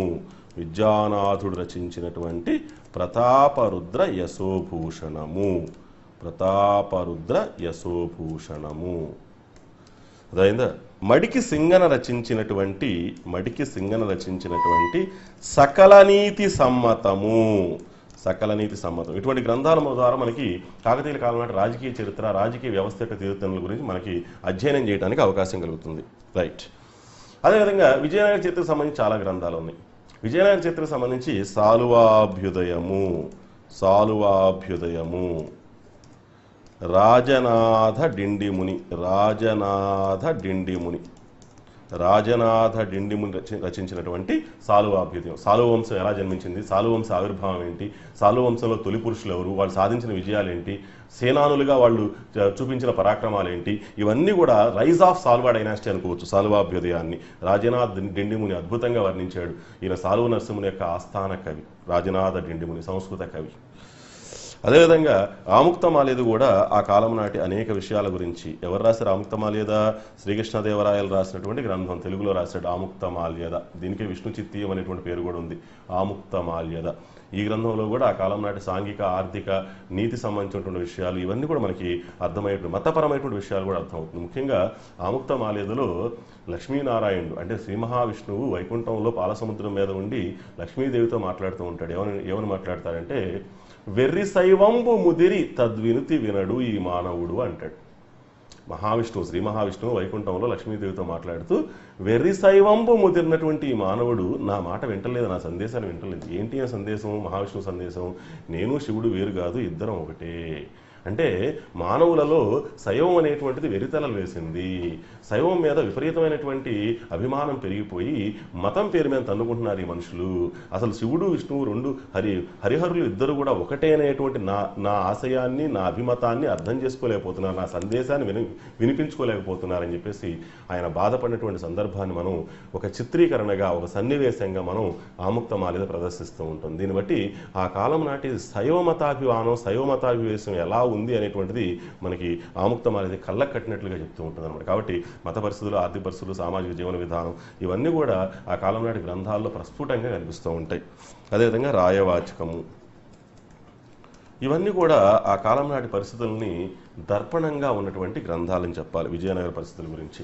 అదేవిధంగా ఆ తర్వాత చూసినట్లయితే మధ్యయుగ ఆంధ్రదేశ చరిత్రకు సంబంధించి కైఫియతులు చాలా ముఖ్యమైనటువంటి ఉదాహరణలుగా తీసుకోవాలి. కైఫియతులు అంటారు. మధ్యయుగ ఆంధ్రదేశ్ చరిత్ర దాన్ని అర్థం చేసుకోవాలి పూర్తిగా, ముఖ్యంగా గ్రామీణ జీవన చిత్రాన్ని అర్థం చేసుకోవాలంటే కైఫియతుల మీద ఆధారపడాలి. కైఫియత్ అంటే అర్థం ఏంటి? కైఫియత్ అంటే అర్థం ఏంటంటే ఎఫిడవిట్, వాంగ్మూలము అని అర్థం. ఏంటది? వాంగ్మూలము. ఎవరికిచ్చే వాంగ్మూలం ఇది? గ్రామ పెద్ద గ్రామంలో ఉన్నటువంటి వివరాల గురించి, గ్రామంలో ఉన్నటువంటి వివరాల గురించి ఆ ప్రాంతాన్ని పరిపాలిస్తున్నటువంటి పాలకుడు ఎవరైతే ఉంటాడో ఆ పాలకుడికి టైం టు టైం అందించేటువంటి నివేదికను ఏమని పిలుస్తామంటే, వాంగ్మూలాన్ని ఏమని పిలుస్తామంటే కైఫియత్ అంటాం. దాన్ని కైఫియత్ అని పిలవాలి. ఈ కైఫియత్ ఇచ్చినటువంటి సమాచారం తిరుగులేని సమాచారం. మధ్యయుగ ఆంధ్రదేశ గ్రామీణ జీవన చిత్రం ఎలా ఉందో చూడాలి అనుకుంటే మనం తప్పనిసరిగా దేని మీద డిపెండ్ అవ్వాలంటే కైఫియతుల మీద డిపెండ్ అవ్వాలి. ఎందుకు అంత ఖచ్చితంగా చెప్తున్నాను నేను ఇక్కడ? వేరే ఇతర గ్రంథాలు లేవా? కైఫియతులు మాత్రమే ఆధారం అంటే గ్రంథ రచన ఆ రచన చేసినటువంటి కవి యొక్క హృదయం మీద ఆధారపడి ఉంటుంది, కవి యొక్క అభిరుచుల మీద ఆధారపడింది, అతని ఇష్టాయిష్టాల మీద ఆధారపడింది. కాబట్టి రాజు దగ్గర మన్ననలు పొందాలని ప్రతి కవి కూడా ఆశిస్తాడు. It's natural phenomena. రాజు యొక్క మనల్ని గౌరవాన్ని పొందాలి, రాజు ఇచ్చేటువంటి సంపదను అనుభవించాలని చెప్పేసి ప్రతి కవి కూడా ఏం చేస్తాయంటే ఉన్నది లేనట్టు లేనిది ఉన్నట్టు అతను అభూత కల్పనలు రాసేటువంటి అవకాశాలు ఎక్కువగా ఉంటాయి. ముఖ్యంగా ఏ కాలం చూసినా సరే స్వర్ణయుగం అని వర్ణిస్తూ ఉంటారు. ప్రజలు ఎన్ని కష్టాలు అనుభవిస్తున్నా సరే ఆ కాలంలో అందరూ బాగున్నారు, ప్రజా సంక్షేమాన్ని దృష్టిలో పెట్టుకొని రాజు పరిపాలించాడు కాబట్టి గొప్ప స్వర్ణయుగం అన్ని రంగాల్లో అని చెప్పి ఇలా లేనిది ఉన్నట్టుగా ఉన్నది లేనట్టుగా అభూత కల్పనలు సృష్టించేటువంటి అవకాశం కవి రచనల్లో ఎక్కువగా కనిపిస్తుంది. కానీ ఈ కైఫియత్ వచ్చేసరికి గ్రామం లెవెల్లో ఎలా ఉంది పరిస్థితులు, గ్రామస్తులు ఎలా ఉన్నారు, భూకామందులు ఎంతమంది ఉన్నారు, భూమి ఎంత ఉంది, పన్నులు ఎంత కడుతున్నారు వాళ్ళు, అర్థమైందా, ఈ రెవెన్యూ విధానం ఏ విధంగా ఉంది, ఇవన్నీ కూడా గ్రామంలో ఉన్నటువంటి వివరాలన్నీ కూడా కళ్ళకు కట్టినట్లుగా పాలకుడికి టైం టు టైం అందించేటువంటి నివేదిక లాంటిదే మనం కైఫియత్ అనాలి. కాబట్టి వస్తునిష్టతో కూడినటువంటి కైఫియతుల గురించి మనం చాలా అధ్యయనం చేయాల్సిన అవసరం ఉంది. కాబట్టి మధ్యయుగ ఆంధ్రదేశ్ చరిత్ర ముఖ్యంగా గ్రామీణ వాతావరణాన్ని మనం దర్శించాలంటే మనకు ఉపయోగపడేటువంటి అతి ముఖ్యమైనటువంటి ఉపయుక్తమైనటువంటి ఆధారం ఏంటంటే కైఫియత్ అనాలి. ఈ కైఫియతులను ఎవరు సేకరించారు, మనకి ఇంత వాల్యుబుల్ సమాచారాన్ని అందించే అవకాశం ఎవరిచ్చారు అంటే కల్నల్ కొలిన్ మెకంజీ, అదేవిధంగా సిపి బ్రౌన్ ఇలాంటి వాళ్ళు పాశ్చాత్యులు వీటి సేకరణలో బాగా ప్రధాన పాత్రను పోషించారు. వీళ్ళకి సహాయపడినటువంటి స్థానికంగా ఉన్నటువంటి వాళ్ళు ఎవరంటే కావలి బొర్రయ్య సోదరులు. కైఫియతుల సేకరణలో కల్నల్ కొలిన్ మెకంజీకి సహాయం చేసినటువంటి వ్యక్తులు ఎవరంటే కావలి బొర్రయ్య సోదరులు. కాబట్టి మధ్యయుగ ఆంధ్రదేశ్ చరిత్రను తెలుసుకోవడానికి, దర్శించడానికి మనకు ఉపయోగపడేటువంటి అత్యుత్తమమైనటువంటి ఆధారాలు ఏంటంటే కైఫియతులను చెప్పాల్సిందే. అదేవిధంగా మధ్యయుగంలో ముఖ్యంగా ఢిల్లీ సుల్తాన్ల కాలంలో అల్లావుద్దీన్ ఖల్జీ దక్షిణ దేశ దండయాత్రల గురించి వర్ణించేటువంటి గ్రంథం తారిక్ ఈ అలాయి. నేను రాసినటువంటి గొప్ప పారసీక కవి అండి ఆయన అమీర్ ఖుస్రో. తారిక్ ఈ అలాయి అంటారు. It describes about the conquest of Alauddin Khalji of south India, invasions of Alauddin Khalji on south India. Alauddin Khalji is the first Muslim ruler who made the incursion into south India. దక్షిణ భారతదేశం మీద దండయాత్ర చేసినటువంటి మొట్టమొదటి ముస్లిం పాలకుడు ఎవరంటే అల్లావుద్దీన్ ఖల్జీ అని చెప్పాలి. కాబట్టి ఈ దండయాత్రలు ఏ విధంగా చేశాడు, ఈ దండయాత్రలో ఆయన సాధించిన విజయాలు ఏంటి, ఎంత కప్పాను వసూలు చేశాడు, ఏ రాజ్యాలు ఓడిపోయాయి, ఆ రాజ్యాలు ఏ రకంగా అతని యొక్క సార్వభౌమత్వాన్ని గుర్తించాయి, ఇవన్నీ కూడా క్రమ పద్ధతిలో మనకి తెలియజేసేటువంటి గ్రంథం ఆయన ఆస్థానంలో ఉన్నటువంటి పారసీక కవి అయినటువంటి అమీర్ ఖుస్రో రచించినటువంటి తారిక్ ఈ అలై అనే గ్రంథం. Invasions of Alauddin Khalji on south India. Tarikh i Alai అంటే అల్లావుద్దీన్ ఖల్జీ దక్షిణ దేశ దండయాత్రలు సమగ్రంగా వివరించేటువంటి గ్రంథం. అట్లాగే మహమ్మద్ బిన్ తుగ్లక్, ఈయన కూడా ఢిల్లీ సుల్తాన్లో ఒకడు. మహమ్మద్ బిన్ తుగ్లక్ కాలంలో దక్షిణ దేశంలో ఏ రాజ్యాలు ఉన్నాయి, తుగ్లక్ యొక్క బలహీనతను ఆసరాగా చేసుకుని ఆ రాజ్యాలు ఎలా తిరుగుబాటు చేశాయి, స్వతంత్రాన్ని ఎలా ప్రకటించుకున్నాయి, ఏ విధంగా స్వతంత్రించాయి. ఉదాహరణకు విజయనగర సామ్రాజ్యం. హరిహర బుక్కరాయలు మహమ్మద్ బిన్ తుగ్లక్ ప్రతినిధులుగా కంపిలి ప్రాంతానికి వచ్చారు. ఆ తర్వాత విద్యారణ్య మహర్షి చేసినటువంటి బోధనల ప్రభావంతో, శృంగేరి మఠానికి చెందినటువంటి విద్యారణ్య మహర్షి చేసినటువంటి బోధనల ప్రభావంతో వాళ్ళు ఉత్తేజితులై స్వతంత్ర విజయనగర రాజ్య స్థాపన చేయడం జరిగింది, స్వతంత్రాన్ని ప్రకటించుకోవడం జరిగింది. ఈ పరిస్థితులు మొత్తం గురించి దక్షిణ దేశ పరిస్థితులు ఎలా ఉన్నాయి, తుగ్లక్ కాలంలో దక్షిణ దేశ పరిస్థితులు ఎలా ఉన్నాయి, వీటన్నిటిని వివరిస్తూ ఇసామి అనే చరిత్రకారుడు ఫతుహ్ ఉస్ సలాతిన్ అనే గ్రంథాన్ని రచించాడు. ఫతుహ్ ఉస్ సలాతిన్ అనే గ్రంథాన్ని రచించాడు. మహమ్మద్ బిన్ తుగ్లక్ కాలంలో దక్షిణదేశ రాజకీయ పరిస్థితులు ఎలా ఉన్నాయి, ఏ విధంగా కొన్ని రాజ్యాలు తుగ్లక్ని ధిక్కరించి స్వతంత్ర అధికారాన్ని ప్రకటించాయి అనేటువంటి విషయం మీద ఇసామి అనేటువంటి రచయిత ఫతుహ్ ఉస్ సలాతిన్ అనేటువంటి గ్రంథాన్ని, గొప్ప గ్రంథాన్ని రచించడం జరిగింది. కాబట్టి ఈ రకంగా రచనలు అనేటువంటివి, సాహిత్యం అనేటువంటిది చరిత్రను పునర్నిర్మించడానికి కొంతవరకు దోహదపడగలదని చెప్పేసి భావించవచ్చు. అదేవిధంగా విదేశీ సారస్వతం తీసుకుందాం. విదేశీ సారస్వతానికి సంబంధించి ఆంధ్రుల యొక్క ప్రస్తావన మొదటిసారిగా ఏ విదేశీ సారస్వతం పేర్కొంది? Which one of the foreign travellers account had reference to Andhra's for the first time? Answer is indica. ఎవరు రాశారు? గ్రీక్ రాయబారి అని చెప్పుకున్నాం మనం. గ్రీక్ రాయబారి ఎవరండి ఆయన? మెగస్తనీస్. గ్రీక్ రాయబారి మెగస్తనీస్ రాశాడు ఇండికా అనేటువంటి గ్రంథాన్ని. ఇండికా అనే గ్రంథంలో మెగస్తనీస్ ఏం చెప్తాడంటే, ఆంధ్రులు చాలా బలమైనటువంటి వాళ్ళు అని చెప్పి, వాళ్ళకి 30 బలిష్టమైనటువంటి దుర్గాలు లేదా పట్టణాలు ఉన్నాయని చెప్పేసి, వాళ్ళకి లక్షల సంఖ్యలో కాల్బలం ఉందని చెప్పేసి, వేల సంఖ్యలో అశ్విక దళం ఉందని చెప్పేసి, అదేవిధంగా గజబలం ఉందని చెప్పేసి, ఈ రకంగా ఆయన పూర్తి డీటెయిల్స్ ఇవ్వడం జరిగిందని ఆల్రెడీ మనం పాత క్లాసులో చెప్పుకున్నాం. అదేవిధంగా క్రీస్తు శకం మొదటి శతాబ్ది చెందినటువంటి అనేక మంది విదేశీ రచయితలు ఆంధ్రదేశ, దక్షిణ దేశ యొక్క తీరుతెన్నుల గురించి, పరిస్థితుల గురించి వివరించడం జరిగింది. వాళ్ళలో ముఖ్యమైనటువంటి వాళ్ళు ఎవరంటే periplus of the Erythraean sea. ఇది గ్రంథం పేరు. Periplus of the Erythraean sea అంటే తెలుగులో దీన్ని ఏమంటామంటే ఎర్ర సముద్రంపై దినచర్య. దీన్ని ఒక అజ్ఞాత గ్రీక్ నావికుడు రచించాడు. అజ్ఞాత అంటే పేరు చెప్పడానికి ఆయన ఇష్టపడలేదు. ఎనానిమస్ రైటర్ అంటారు ఇంగ్లీష్లో. అజ్ఞాత గ్రీక్ నావికుడు రచించినటువంటి periplus of the Erythraean sea అనే గ్రంథము. టోలమీ రచనలు, అదేవిధంగా రోమన్ రచయిత ప్లినీ రచనలు, ఇవన్నీ కూడా దక్షిణ దేశంలో ఉన్నటువంటి ప్రధాన వాణిజ్య కేంద్రాలేంటి, రేవు పట్టణాలేంటి, తీర ప్రాంతంలో రేవు పట్టణాలేంటి, ఒక పట్టణానికి ఇంకో పట్టణానికి మధ్య ఎంత దూరం ఉండేది, వ్యాపారం ఏ విధంగా జరిగేది, ఏ వస్తువులతో వ్యాపారం జరిగేది, ఏ దేశాలతో వర్తక సంబంధాలు ఉండేది దక్షిణ భారతదేశానికి, ఇవన్నీ కూడా సమగ్రమైనటువంటి రూపంలో అందించడం జరిగింది. ఇది కూడా అమూల్యమైనటువంటి సమాచారం. విదేశీ సాహిత్యం నుంచి దక్షిణ దేశం సంబంధించి ప్రాచీన కాలంలో ఎలాంటి వాణిజ్యం జరిగేది, వర్తక కేంద్రాలు ఏంటి, వాటి మధ్య దూరం ఎంత, ఎన్ని రోజులు నడిస్తే ఒక ప్రాంతం నుంచి ఇంకో ప్రాంతానికి చేరడానికి జరిగేది, ఇదంతా కూడా సమగ్రమైనటువంటి సమాచారం ఇవ్వడం జరిగింది. అదేవిధంగా టోలమీ రచనల్లో మనకి వాసిష్ఠపుత్ర పులోమావి, రెండో పులోమావి అంటాం ఆయన్ని. వాసిష్ఠపుత్ర పులోమావి శాతవాహన రాజుల్లో ఈయన కూడా ఒకడు. గౌతమిపుత్ర శాతకర్ణి కుమారుడు, 24వ వాడు. వాసిష్ఠపుత్ర పులోమావి లేదా రెండో పులోమావి అంటాం. ఈయన గురించి ప్రస్తావించినటువంటి వ్యక్తి ఎవరంటే టోలమీ. ఎలా ప్రస్తావించాడు వాసిష్ఠపుత్ర పులోమావిని? ఏ విధంగా ప్రస్తావించాడంటే, చష్టనుడు అనే శకరాజు, అతని పేరుంది చష్టనుడు అనే శకరాజు వాసిష్ఠపుత్ర పులోమావికి సమకాలీనుడు అని పేర్కొన్నాడు. ఎవరు? టోలమీ. చష్టనుడు అనే శకరాజు, శాకాసుకు చెందినటువంటి రాజు, వాసిష్ఠపుత్ర పులోమావికి లేదా రెండో పులోమావికి, శాతవాహన రాజుకి సమకాలీనుడిగా పేర్కొన్నాడు టోలమీ. ఇట్లా విదేశీ రచనలో కూడా ఆ కాలం నాటి రాజుల పేర్లు కూడా మనకి దర్శనమివ్వటం అనేటువంటిది జరిగింది. అదేవిధంగా చైనా యాత్రికుడు ఫాహియాన్, చైనా గుప్తుల కాలంలో వచ్చాడు భారతదేశానికి. చంద్రగుప్త టు విక్రమాదిత్య కాలంలో, రెండవ చంద్రగుప్త విక్రమాదిత్య కాలంలో వచ్చాడు. ఈ ఫాహియాన్ కూడా ఫోకోకో అనే గ్రంథంలో, ఆయన గ్రంథం పేరు ఫోకోకో అనే గ్రంథంలో దక్షిణ దేశ వివరాల గురించి కొంతమేరకు వివరించడం జరిగింది. ముఖ్యంగా ఆయన పార్వత విహారాన్ని వర్ణించాడు. పార్వత విహారం అంటారు దీన్ని. ఈ విహారం ఎవరెవరి కోసం నిర్మించారు అంటే, శాతవాహన రాజుల్లో 27వ వాడైనటువంటి యజ్ఞశ్రీ శాతకర్ణి, శాతవాహన రాజుల్లో 27వ వాడైనటువంటి యజ్ఞశ్రీ శాతకర్ణి పార్వత విహారాన్ని ఆచార్య నాగార్జునుడి కోసం నిర్మించడం జరిగింది.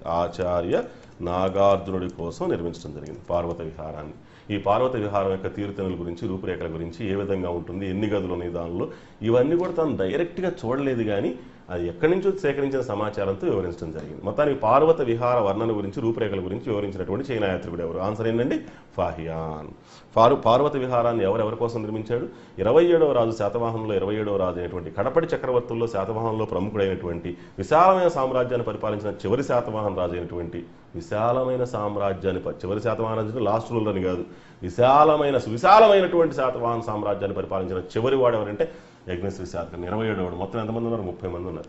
అతను ఆచార్య నాగార్జునుడిని ఆదరించి ఆయన కోసం ఒక విహారాన్ని నిర్మించాడు. అదే పార్వత విహారం. ఆ విహారం ఎలా ఉంటుంది, దాని రూపురేఖల గురించి వర్ణించినటువంటి వాడు చైనా యాత్రికుడు ఫాహియాన్. ఆయన మాత్రం డైరెక్ట్గా ఆ ప్రాంతాన్ని దర్శించలేదు. ఎవరో చెప్పిన సమాచారాన్ని ఆయన ఉటంకించి ఉన్నట్టుగా భావించాలి. రైట్. అదేవిధంగా హుయాన్ సాంగ్, ఈయన కూడా చైనా యాత్రికుడు అండి. హుయాన్ సాంగ్ కూడా ఆంధ్రదేశ చరిత్ర గురించి, ఆంధ్రుల గురించి పేర్కొనడం జరిగింది. ఈయన హర్షుడి కాలంలో భారతదేశానికి వచ్చాడు. 7వ శతాబ్ది, క్రీస్తు శకం 7వ శతాబ్ది. కేవలం హర్షుడి యొక్క ఆస్థానానే కాక బాదామి చాళుక్య శౌర్య ప్రతాపాలకు మరో పేరైనటువంటి 2వ పులకేశి ఆస్థానం బాదామిని దర్శించాడు. అదేవిధంగా బాదామి చాళుక్య రాజు అయినటువంటి 2వ పులకేశిని ఓడించిన మహాపరాక్రమవంతుడు కాంచీపుర పల్లవ రాజు అయినటువంటి మొదటి నరసింహవరం యొక్క ఆస్థానాన్ని సందర్శించాడు. కాంచీపుర వివరాలను అందించాడు. అదేవిధంగా వేంగి చాళుక్య రాజ్యం ఏ విధంగా ఉండేదో తెలియజేశాడు. అదేవిధంగా ఇక్కడ ఉన్నటువంటి శీతోష్ణస్థితి, అంటే తీరాంధ్రలో శీతోష్ణస్థితి ఏ విధంగా ఉంది, తీరాంధ్రలో ఉన్నటువంటి మనుషుల యొక్క స్వభావం ఏ విధంగా ఉంది, వాళ్ళ శారీరక పటుత్వం ఏ విధంగా ఉంది, అదేవిధంగా శ్రీకాకుళం అడవుల్లో నల్లని ఏనుగులు ఉన్నాయి. ఇవన్నీ కూడా పూర్తి స్థాయి వివరాలు అన్నమాట. ఈ వివరాలన్నింటినీ అందించాడు. ఆయన పేరే హుయాన్ సాంగ్. ఆయన సియుకి అనే గ్రంథాన్ని రచించాడు. చైనీస్ భాషలో సియుకి అంటాం దాన్ని. ఈ సియుకిలో ఆంధ్రదేశాన్ని అంతోలో అని పేర్కొన్నాడు. అంతోలో. దాని రాజధాని వేంగి ప్రాంతాన్ని పింకీలో అని పేర్కొన్నాడు. పింగకీలో. కృష్ణా తీరంలో బౌద్ధ స్థావరం అయినటువంటి ధాన్యకటకాన్ని లేదా అమరావతిని తెనకచెక అని పేర్కొన్నాడు. తెనకచెక అని పేర్కొన్నాడు. కాబట్టి హుయాన్ సాంగ్ కూడా ఆంధ్రదేశాన్ని తన గ్రంథమైనటువంటి సిక్కి గ్రంథంలో ప్రస్తావించడం జరిగింది. ఈ రకంగా విదేశీ యాత్రికుల రచనలో కూడా చాలా గొప్ప సమాచారం, ఆంధ్రదేశానికి సంబంధించిన గొప్ప సమాచారం మనకి లభ్యమవుతూ ఉంది. ఇంకా తర్వాత చూసినట్లయితే విదేశీ యాత్రికులు చూసినట్లయితే చాలామంది వచ్చారు భారతదేశానికి. విజయనగర రాజుల కాలంలో చూసినట్లయితే, అదేవిధంగా కాకతీయుల కాలంలో చూసినట్లయితే, కాకతీయుల కాలంలో ఇటలీ యాత్రికుడైనటువంటి మార్కో పోలో మోటుపల్లి రేవును సందర్శించాడు. ఎక్కడుంది మోటుపల్లి? ప్రకాశం జిల్లాలో ఉంది. కాకతీయుల కాలం నాటి సుప్రసిద్ధ రేవు పట్టణం ఏంటంటే మోటుపల్లి రేవుని సందర్శించి అక్కడి నుంచి జరిగేటువంటి విదేశీ వాణిజ్యాన్ని విస్తారంగా వివరించాడు తన రచనలో. అతని పేరే మార్కో పోలో. ఎవరి కాలంలో వచ్చాడు? ఏ కాకతీయ పాలనా కాలంలో వచ్చాడు ఈయన అంటే రుద్రమదేవి పాలనా కాలంలో వచ్చాడు. రుద్రమదేవి పాలనా కాలంలో వస్తూ ఆంధ్రదేశం పరిస్థితులు ఎలా ఉన్నాయి, ఆంధ్రదేశంలో వర్తక వాణిజ్యాలు ఎలా ఉన్నాయి, ఆంధ్రదేశంలో టెక్స్టైల్స్ ఎంత క్వాలిటేటివ్ టెక్స్టైల్స్ ఉన్నాయి, నాణ్యత కలిగిన వస్త్రాలు ఏంటి, వజ్రాలు ఏంటి, అదేవిధంగా దాంతో జరిగే విదేశీ వాణిజ్య విలువ ఎంత, ఇవన్నీ కూడా పూర్తి స్థాయి వివరాలు అందించాడు ఇటలీ యాత్రికుడైనటువంటి మార్కో పోలో. అదేవిధంగా నికోలా కాంటి, విజయనగర రాజుల కాలంలో నికోలా కాంటి, ఈయన కూడా ఇటలీ యాత్రికుడు. నికోలా కాంటి ఈయన మొదటి దేవరాయల కాలంలో మొదటిసారిగా విజయనగరాన్ని సందర్శించాడు. మొదటి దేవరాయల కాలంలో. కానీ ఎక్కువ కాలం ఉంది మాత్రం 2వ దేవరాయల కాలంలో. నికోలా కాంటి ఎక్కువ కాలం ఉంది 2వ దేవరాయల కాలంలో, కానీ మొట్టమొదటిసారిగా విజిట్ చేసింది మాత్రం మొదటి దేవరాయల కాలంలో. ఈ నికోలా కాంటి కూడా ఆ కాలం నాటి పరిస్థితుల గురించి అద్భుతంగా తెలియజేశాడు. అదేవిధంగా పర్షియా చక్రవర్తి 2వ ఖుస్రో ఆస్థానం నుంచి వచ్చినటువంటి 2వ ఖుస్రో, పర్షియా అంటే ఏం చెప్పుకున్నాం మనం? ఇరాన్. పర్షియా చక్రవర్తి 2వ ఖుస్రో ఆస్థానం నుంచి వచ్చినటువంటి అబ్దుల్ రజాక్ అనే పారసీక రాయబారి, ఇరాన్ నుంచి వచ్చినటువంటి పారసీక రాయబారి విజయనగరం యొక్క తీరుతెన్నుల గురించి అద్భుతంగా వర్ణించాడు. కనుపాప కలలో కూడా దర్శించలేదంట అంత గొప్ప సుందర నగరం ఉందని చెప్పి. ఏ మానవ చెవి కట్టుకథల్లో కూడా నమ్మలేదంట, వినలేదంట అటువంటి గొప్ప సౌందర్యవంతమైనటువంటి నగరం ఉందని. అంత అద్భుతంగా విజయనగర సౌందర్యాన్ని వర్ణించినటువంటి వ్యక్తి ఎవరంటే అబ్దుల్ రజాక్. విజయనగరంలోని వేశ్యా వ్యవస్థ గురించి కూడా వర్ణించాడు. వేశ్యల దగ్గర నుంచి వసూలు చేసినటువంటి పన్నులతో నగరంలో ఉన్నటువంటి తలారి వ్యవస్థకి జీతాలు ఏ విధంగా అందేయో తెలియజేశాడు. ఈ వివరాలన్నీ మనకు అందించినటువంటి వాడు 2వ ఖుస్రో ఆస్థానం నుంచి వచ్చినటువంటి పారసీక రాయబారి అయినటువంటి అబ్దుల్ రజాక్. అదేవిధంగా కృష్ణదేవరాయల కాలంలో చూసినట్లయితే పోర్చుగీస్ యాత్రికులు రావడం జరిగింది. పోర్చుగీస్ యాత్రికులు డామింగో పేస్, ఈ డామింగో పేసే శ్రీకృష్ణదేవరాయలు ఎలా ఉంటాడు, రూపురేఖలు, శారీరక నిర్మాణం ఎలా ఉంటుందని చెప్పేసి వివరించిన ఏకైక వ్యక్తి. నల్లగా ఉంటాడు, పొట్టిగా ఉంటాడు, లావుగా ఉంటాడు, ముఖం మీద స్ఫోటక మచ్చలు ఉంటాయి, అయినా బాగానే ఉంటాడు అని చెప్పినటువంటి వ్యక్తి ఎవరంటే డామింగో పేస్. అదేవిధంగా ఎడ్వర్డ్ బార్బోసా, ఈయన కూడా పోర్చుగీసే, ఎడ్వర్డ్ బార్బోసా. ఇట్లా అనేక మంది యాత్రికులు, అనేక దేశాల నుంచి వచ్చిన యాత్రికులు ఆ కాలం నాటి కాలమాన పరిస్థితుల గురించి వివరించడం జరిగింది. అదేవిధంగా మహమ్మద్ బిన్ తుగ్లక్ కాలంలో భారతదేశాన్ని సందర్శించినటువంటి మొరాకో యాత్రికుడు, మొరాకో, ఆఫ్రికా ఖండంలో మొరాకో దేశం, ఇబిన్ బటూటా. ఈయన మహమ్మద్ బిన్ తుగ్లక్ కాలంలో దక్షిణ భారతదేశంలో రాజ్యాలు ఎలా ఉన్నాయి, వాళ్ళ మధ్య సంబంధాలు ఎలా ఉన్నాయి, వాటి యొక్క శక్తి సామర్థ్యాలు ఏంటి, వీటన్నిటి మీద ఇబిన్ బటూటా కితాబుల్ రహలా అనే గ్రంథం రాశాడు. కితాబుల్ రహలా అనేటువంటి గ్రంథాన్ని రచించడం జరిగింది. ఇబిన్ బటూటా అంటాం ఆయన, ఇబిన్ బటూటా. ఇట్లా అనేక మంది విదేశీ యాత్రికులు ఇక్కడ ఉన్నటువంటి పరిస్థితుల్ని అద్భుతంగా వర్ణించడం జరిగింది. అదేవిధంగా మహమ్మద్ గజనీ ఆస్థాన చరిత్రకారుడు అయినటువంటి ఆల్ బెరూనీ ఈయన ముస్లిం స్కాలర్స్లో భారతదేశం గురించి, ఇక్కడ ఉన్నటువంటి బ్రాహ్మణ సాంప్రదాయం గురించి అధ్యయనం చేసినటువంటి మొట్టమొదటి వ్యక్తి. ఈ the first Muslim scholar who studied about India and also about the Brahmical tradition. అందుకే ఈయన ఏమంటామంటే ఫాదర్ ఆఫ్ ఇండాలజీ అంటాం. Father of Indology study about India తీసుకోండి, ఇండాలజీ. దానికి సంబంధించి పితామహుడు ఎవరంటే ఆల్ బెరూనీ. ఇట్లా అనేక మంది విదేశీ యాత్రికులు భారతదేశం గురించి, దక్షిణ భారతదేశం గురించి అద్భుతంగా వర్ణించడం జరిగింది. కాబట్టి విదేశీ యాత్రికుల రచనల్లో కూడా మనకి కొంత వస్తునిష్టతో కలిగినటువంటి ఆధారాలు లభిస్తాయి. ఎందుకంటే స్వదేశీయులు మన దేశం గురించి గొప్పగా రాసుకోవడం అనేటువంటి సహజం, స్వాభావికం. కానీ విదేశీయులు వచ్చినప్పుడైతే వాళ్ళు జాగ్రత్తగా పరిశీలించి ఉన్నట్లు రాయడానికి ప్రయత్నిస్తారు. కాబట్టి కొంత వస్తునిష్టత, అంటే దేశీయ సారస్వతంతో పోలిస్తే విదేశీ సాహిత్యంలో కొంత వస్తునిష్టత దాగి ఉండవచ్చు అని చెప్పి మనం ఆశించవచ్చు. సో ఇట్లా దేశీయ విదేశీ సాహిత్యం అనేటువంటిది ఈ ఆంధ్రదేశ చరిత్రను పునర్నిర్మించడానికి ఎంతగానో ఉపయోగపడుతుంది. అదేవిధంగా సాహిత్యాన్ని పక్కన పెట్టినట్లయితే ఇంకేమున్నాయి మనకి? పురావస్తు ఆధారాలు, ఆర్కియలాజికల్ ఎవిడెన్సెస్ అంటాం. ఆర్కియలాజికల్ ఎవిడెన్సెస్ ఏంటి? ఆర్కియలాజికల్ ఎవిడెన్సెస్ శాసనాలు, ఇందాకేం చెప్పుకున్నాం మనం, శాసనాలు, నాణ్యాలు, అదేవిధంగా కట్టడాలు. వీటి గురించి ఈరోజు చర్చిద్దాం. శాసనాలు తీసుకున్నట్లయితే శాసనాల గురించిన అధ్యయనాన్ని ఎపిగ్రఫీ అంటారని చెప్పాను. అదేవిధంగా శాసన సాక్ష్యాలను ఎపిగ్రాఫిక్ ఎవిడెన్సెస్, అంటే ఇన్స్క్రిప్షన్స్ని ఎపిగ్రాఫిక్ ఎవిడెన్సెస్ అంటారు. శాసనాలు మనకి చాలా విస్తృతమైనటువంటి సమాచారాన్ని ఆ దేశానికి సంబంధించి, ఆ రాజుకు సంబంధించి, జరిగిన యుద్ధాలకు సంబంధించి, ఫలితాలకు సంబంధించి విస్తృతమైనటువంటి సమాచారం ఇస్తుందండి.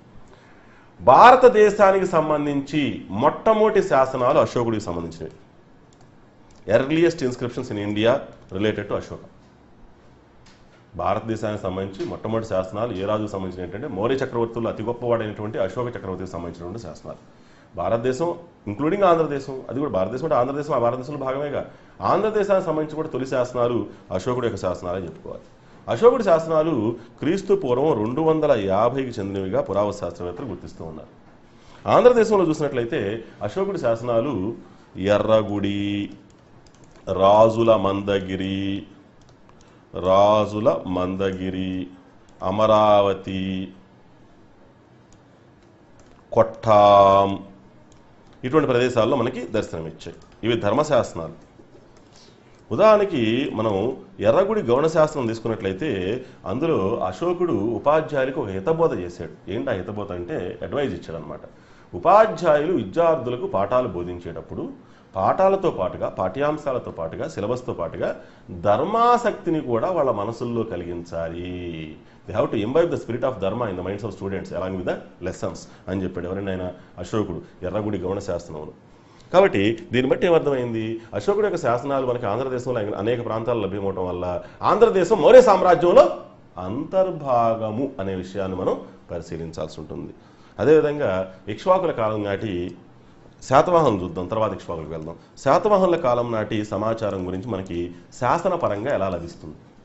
శాతవాహనుల కాలం నాటి శాసనాలు నాసిక్, కార్లే, కన్హేరి ఇలాంటి ప్రాంతాల్లో మనకి అనేక శాసనాలు, శాతవాహనుల కాలం నాటి శాసనాలు దొరికాయి. శాతవాహనుల కాలం నాటి యుగ పరిస్థితుల గురించి వర్ణించడానికి మనకి అద్భుతంగా ఉపయోగపడుతున్నాయి. ఉదాహరణకి గౌతమి బాలస్త్రీ నాసిక్ శాసనం. దీనిలో చూసినట్లయితే గౌతమిపుత్ర శాతకర్ణి యొక్క మూర్తిమత్వాన్ని మనం దర్శించవచ్చు. అతని కంప్లీట్ పర్సనాలిటీ చూడొచ్చు మనం. కుమారుడిని పురాణ పురుషుడిగా వర్ణించింది బాలశ్రీ.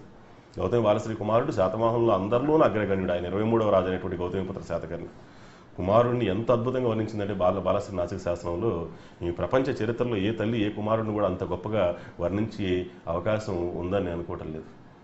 సో ఏక బ్రాహ్మణ ఆగమ నిలయ క్షత్రియ దర్పమాన మర్ధన త్రిసముద్రతోయ పీతవాహన శక యవన పహ్లాది నిషాదన శాతవాహన కులయస ప్రతిష్టాపనకర షహరాట్ వంశ నివరశేషకర. అద్భుతమైనటువంటి ఆ కాలంలో ఉన్నటువంటి ఎటువంటి వ్యవస్థలు, రాజ్య వ్యవస్థలు ఉన్నాయి, ఆయన ఏ విధంగా అధిగమించాడు, వాటిని ఒక పెద్ద సామ్రాజ్యాన్ని ఎలా ఏర్పాటు చేశాడు, ఇలాంటి లక్షణాలన్నింటినీ వివరిస్తూ ఆయనకి కొన్ని బిరుదుల్ని ఆమె ప్రదానం చేయడం జరిగింది. ఎవరండి? బాలశ్రీ. యాక్చువల్గా బాలశ్రీ నాసిక్ శాసనాన్ని గౌతమిపుత్ర శాతకర్ణి కాలంలో వేయించలేదు, కుమారుడి కాలంలో వేయించలేదు, మనవడి కాలంలో వేయించింది. అంటే గౌతమిపుత్ర శాతకర్ణి కుమారుడి కాలంలో, అంటే ఆయన పేరేంది వాసిష్ఠపుత్ర పులోమావిటు లేదా రెండో పులోమావి. ఆయన కాలం కూడా 19వ పాలనా సంవత్సరంలో, అంటే ఆయన అధికారంకి వచ్చిన తర్వాత 19వ పాలనా సంవత్సరంలో వేయించింది. కుమారుణ్ణి గురించి ఎక్కువగా పొగిడినప్పటికీ కుమారుడి కాలంలో ఆ శాసనం వేయలేదు, మనవడి కాలంలో వేసింది. అది చాలా ఇంపార్టెంట్. సో అదేవిధంగా దేవీ నాగానిక, శాతకర్ణి భార్య అయినటువంటి దేవీ నాగానిక నానాఘట్ శాసనం. ఇది కూడా అనేక విషయాలు శాతకర్ణికి సంబంధించి, మొదటి శాతకర్ణికి సంబంధించి అనేక విషయాల్ని తెలియజేస్తూ ఉంది. రటిరుల రాకుమార్తె దేవీ నాగానిక, మహారథి త్రైనకరో కుమార్తె దేవీ నాగానిక శ్రీముఖుడు కుమారుడైనటువంటి మొదటి శాతకర్ణిని వివాహమాడింది. రటిరుల యొక్క సహాయంతో శ్రీముఖుడు పిటునికులను, భోజనకులను, పులిందులను ఓడించి దక్షిణ దేశంలో తన అస్తిత్వాన్ని చాటుకున్నాడు. మొదటి శాతకర్ణి భార్యగా దేవీ నాగానిక వైదిక ధర్మం పట్ల తనకున్నటువంటి అంకిత భావాన్ని తెలియజేస్తూ నానాఘట్ శాసనంలో అనేక ప్రస్తావనలు చేసింది. యజ్ఞధూప సుగంధయ అని చెప్పేసి తనను తాను సగర్వంగా వర్ణించుకుంది. ఎవరండి ఆమె? దేవీ నాగానిక. భర్తను కూడా అద్భుతంగా పొగటం జరిగింది. దానిలో వీర శూర అప్రతిహత చక్ర దక్షిణ పదపతి, భర్తను గురించి ఆమె పొగడ్తలతో ముంచెత్తింది. వీర శూర అప్రతిహత చక్ర దక్షిణ పదపతి. సో ఇట్లా సమాచారం మనకి శాసనాల నుంచి కూడా అద్భుతమైనటువంటి సమాచారం రావటం అనేటువంటిది మనం గమనించవచ్చు. అదేవిధంగా ఇక్ష్వాకుల కాలం నాటి సమాచారాన్ని ఇక్ష్వాకుల కాలం నాటి శాసనాలు తెలియజేస్తున్నాయి.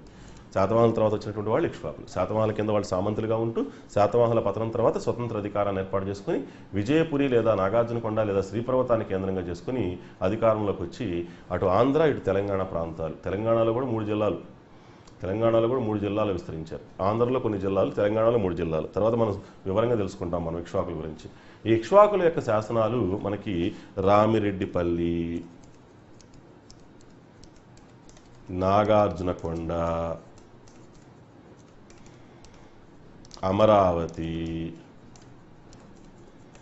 జగ్గయ్యపేట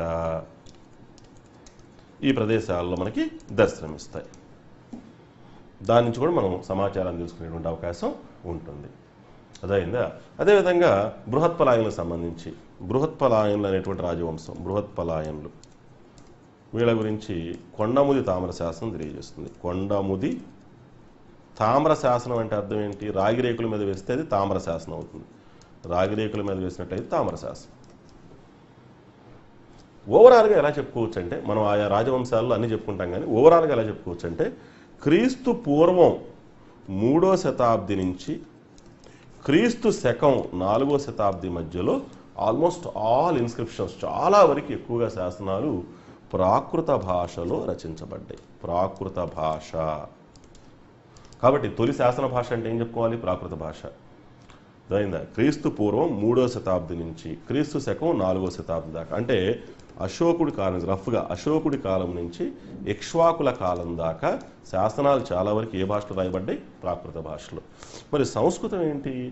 దక్షిణ దేశ చరిత్రకు సంబంధించి తొలి సంస్కృత శాసనం ఇక్ష్వాక రాజు అయినటువంటి యహవలి శాంతమాలుడు, యహబలి అంటారు, బలి కాదు ఆయన, యహవలి శాంతమాలుడు వేయించినటువంటి నాగార్జున కొండ శాసనం దక్షిణ దేశ చరిత్రలో తొలి సంస్కృత శాసనం. దక్షిణ దేశ చరిత్ర మొత్తానికి సంబంధించి తొలి సంస్కృత శాసనం నాగార్జున కొండ శాసనం. భారతదేశం మొత్తానికి సంబంధించి తొలి సంస్కృత శాసనం ఏంటి? జునాగఢ్ శాసనం. ఎవరు వేయించారు జునాగఢ్ శాసనాన్ని?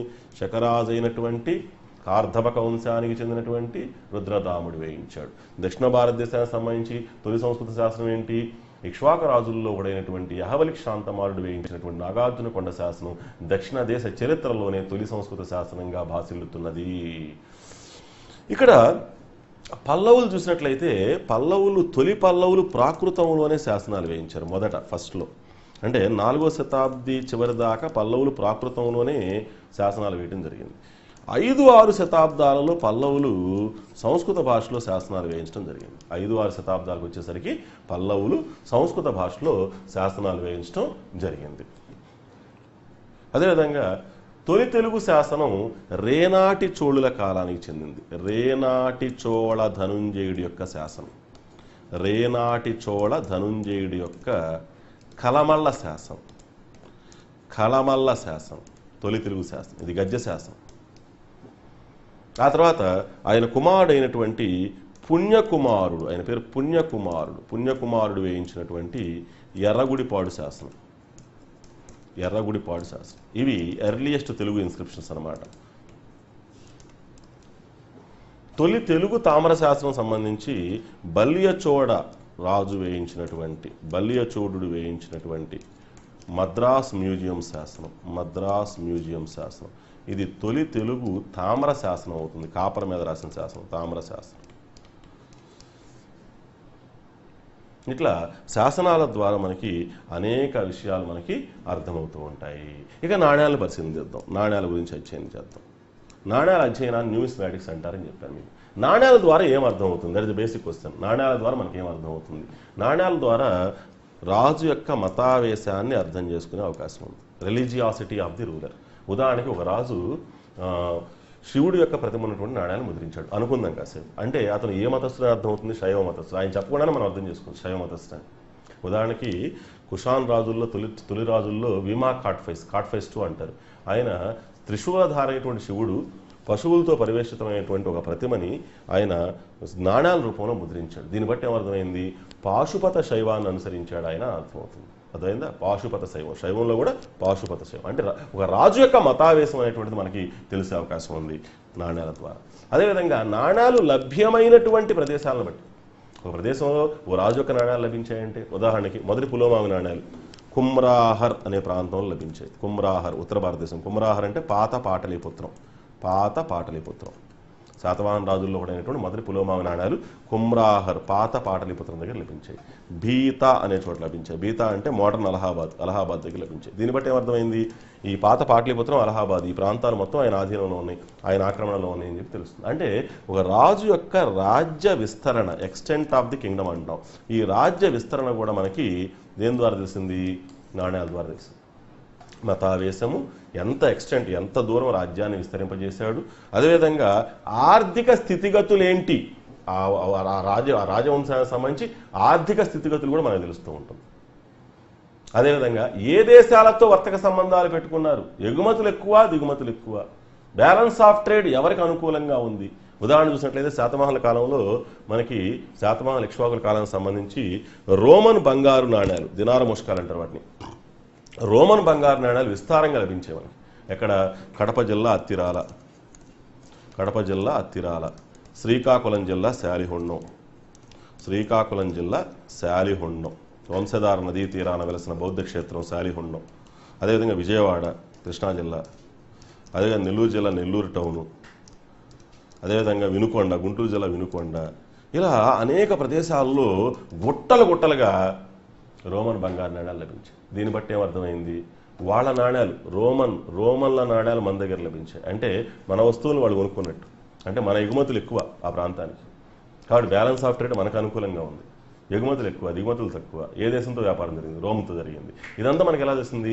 ఆ నాణ్యాలను బట్టి తెలిసింది. కాబట్టి విదేశీ వాణిజ్యం, వాల్యూమ్ ఆఫ్ ట్రేడ్ ఏ దేశంతో జరిగింది, ఎంత మేరకు జరిగింది, ఎంత పరిమాణంలో జరిగింది, అర్థమైందా? ఎగుమతులు ఎక్కువ, దిగుమతులు ఎక్కువ, ఇవన్నీ వివరాలు కూడా మనం నాణ్యాల అధ్యయనం ద్వారా తెలుసుకునేది, డైరెక్ట్గా ఇండైరెక్ట్గా తెలుసుకునేటువంటి అవకాశం ఉంది. అదేవిధంగా రాజు యొక్క అభిరుచులు కూడా నాణ్యాలను బట్టి తెలుస్తాయి. ఉదాహరణకి సముద్రగుప్తుని తీసుకుందాం. సముద్రగుప్తుడు వైణికుడిగా నాణ్యాలు జారీ చేసుకున్నాడు. అంటే తనను తాను వైణికుడిగా, వైణికుడు అంటే ఏంటి? వీణ వాయించేవాడిగా, వీణ వాయిస్తున్నట్టు, అంటే వీణ వాయించడంలో ప్రవేశం ఉందని అర్థం. అంటే ఆయనకున్నటువంటి నైపుణ్యం, ప్రవేశం, అభిరుచి, అభినివేశం ఇవన్నీ కూడా మనకి నాణ్యాల ద్వారా స్పష్టమవుతాయి. కాబట్టి నాణ్యాలు అనేటువంటివి చాలా రకాలైనటువంటి సమాచారాన్ని అందించడంలో ఉపకరిస్తాయనడంలో ఆశ్చర్యం లేదు. ఇక శాతవాహనుల కాలం నాటి నాణ్యాలు తీసుకున్నట్లయితే ఎక్కువగా పోటిన్ నాణ్యాలు, మిశ్రమ లోహం కలిగినటువంటి నాణ్యాలు ఎక్కువగా ఉన్నాయి. అంటే బంగారు నాణ్యాలు లేవా, వెండి నాణ్యాలు లేవా అని కాదు, ఎక్కువగా ఉన్నటువంటి నాణ్యాలు. బంగారు నాణ్యాలు ఏమని పిలుస్తారు శాతవాహనుల కాలంలో అంటే సువర్ణాలు అంటారు. ఏమంటారు వాటిని? సువర్ణాలు అంటారు. శాతవాహనుల కాలం నాటి బంగారు నాణ్యాలు ఏమని పిలుస్తారు? సువర్ణాలు అంటారు. శాతవాహనుల కాలం నాటి వెండి నాణ్యాలు ఏమని పిలుస్తారు? కర్షపణాలు అంటారు. ఏమంటారు వాటిని? కర్షపణాలు. ఒక సువర్ణము ఈజ్ ఈక్వల్ టు ఎన్ని కర్షపణాలు? ఒక సువర్ణ ఈజ్ ఈక్వల్ టు 35 కర్షపణాలు. అంటే ఒక బంగారు నాణ్యం ఈజ్ ఈక్వల్ టు 35 రాగి నాణ్యాలు. అంతే కదా? సువర్ణం అంటే బంగారు నాణ్యం, కర్షపణం అంటే వెండి నాణ్యం. ఒక సువర్ణం ఈజ్ ఈక్వల్ టు 35 కర్షపణాలు అంటే ఒక బంగారు నాణ్యం ఈజ్ ఈక్వల్ టు 35 వెండి నాణ్యాలు అర్థం. ఎలా తెలిసింది మనకి ఈ వాల్యూ? ఎలా తెలిసింది మనకి అంటే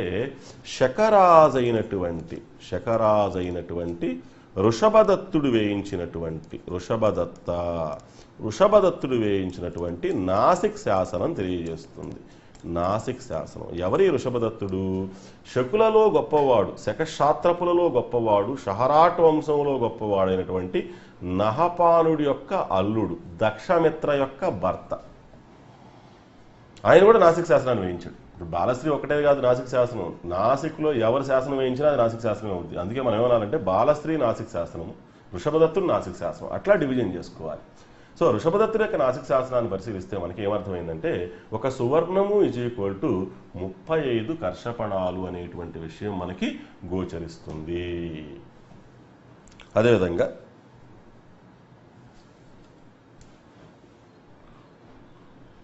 వేంగి చాళుక్యుల కాలంలో వారి రాజలాంఛనమైనటువంటి వరాహ ముద్రతో బంగారు నాణ్యాలు జారీ చేశారు. అందుకే వాటిని వరహాలు అంటారు. వరాహ ముద్రతో ఉన్న నాణ్యాలు కాబట్టి వరహాలు. వీటినే మనం గజ్జానాలు అని పిలుస్తాం. అదేవిధంగా శాతవాహన రాజుల్లో యజ్ఞశ్రీ శాతకర్ణి నౌక గుర్తు కలిగినటువంటి నాణ్యాలు జారీ చేస్తారు. అంటే శాతవాహనుల సముద్రాధిపత్యాన్ని తెలియజేస్తుంది. ఇట్లా నాణ్యాల ద్వారా చాలా విషయాలు మనం చెప్పుకుంటూ పోతాం. రాజవంశాలు వచ్చే కొద్దీ అవన్నీ మనం చెప్పుకుంటాం. ఎవరు ఏ నాణ్యాలు జారీ చేశారు, ఎన్ని రకాల నాణ్యాలు జారీ చేశారు, ఎవరి నాణ్యాలు ఎక్కడ లభించాయి, ఇవన్నీ మనం రాజవంశాలు చెప్పుకున్నప్పుడు, రాజకీయ చరిత్ర చెప్పుకున్నప్పుడు సామాజిక సాంస్కృతిక చరిత్రలో భాగంగా నాణ్యాల యొక్క అధ్యయనం అనేటువంటిది కూడా అంతర్భాగంగా ఉంటుందని చెప్పేసి వివరించడం జరుగుతుంది. రైట్. Thank you.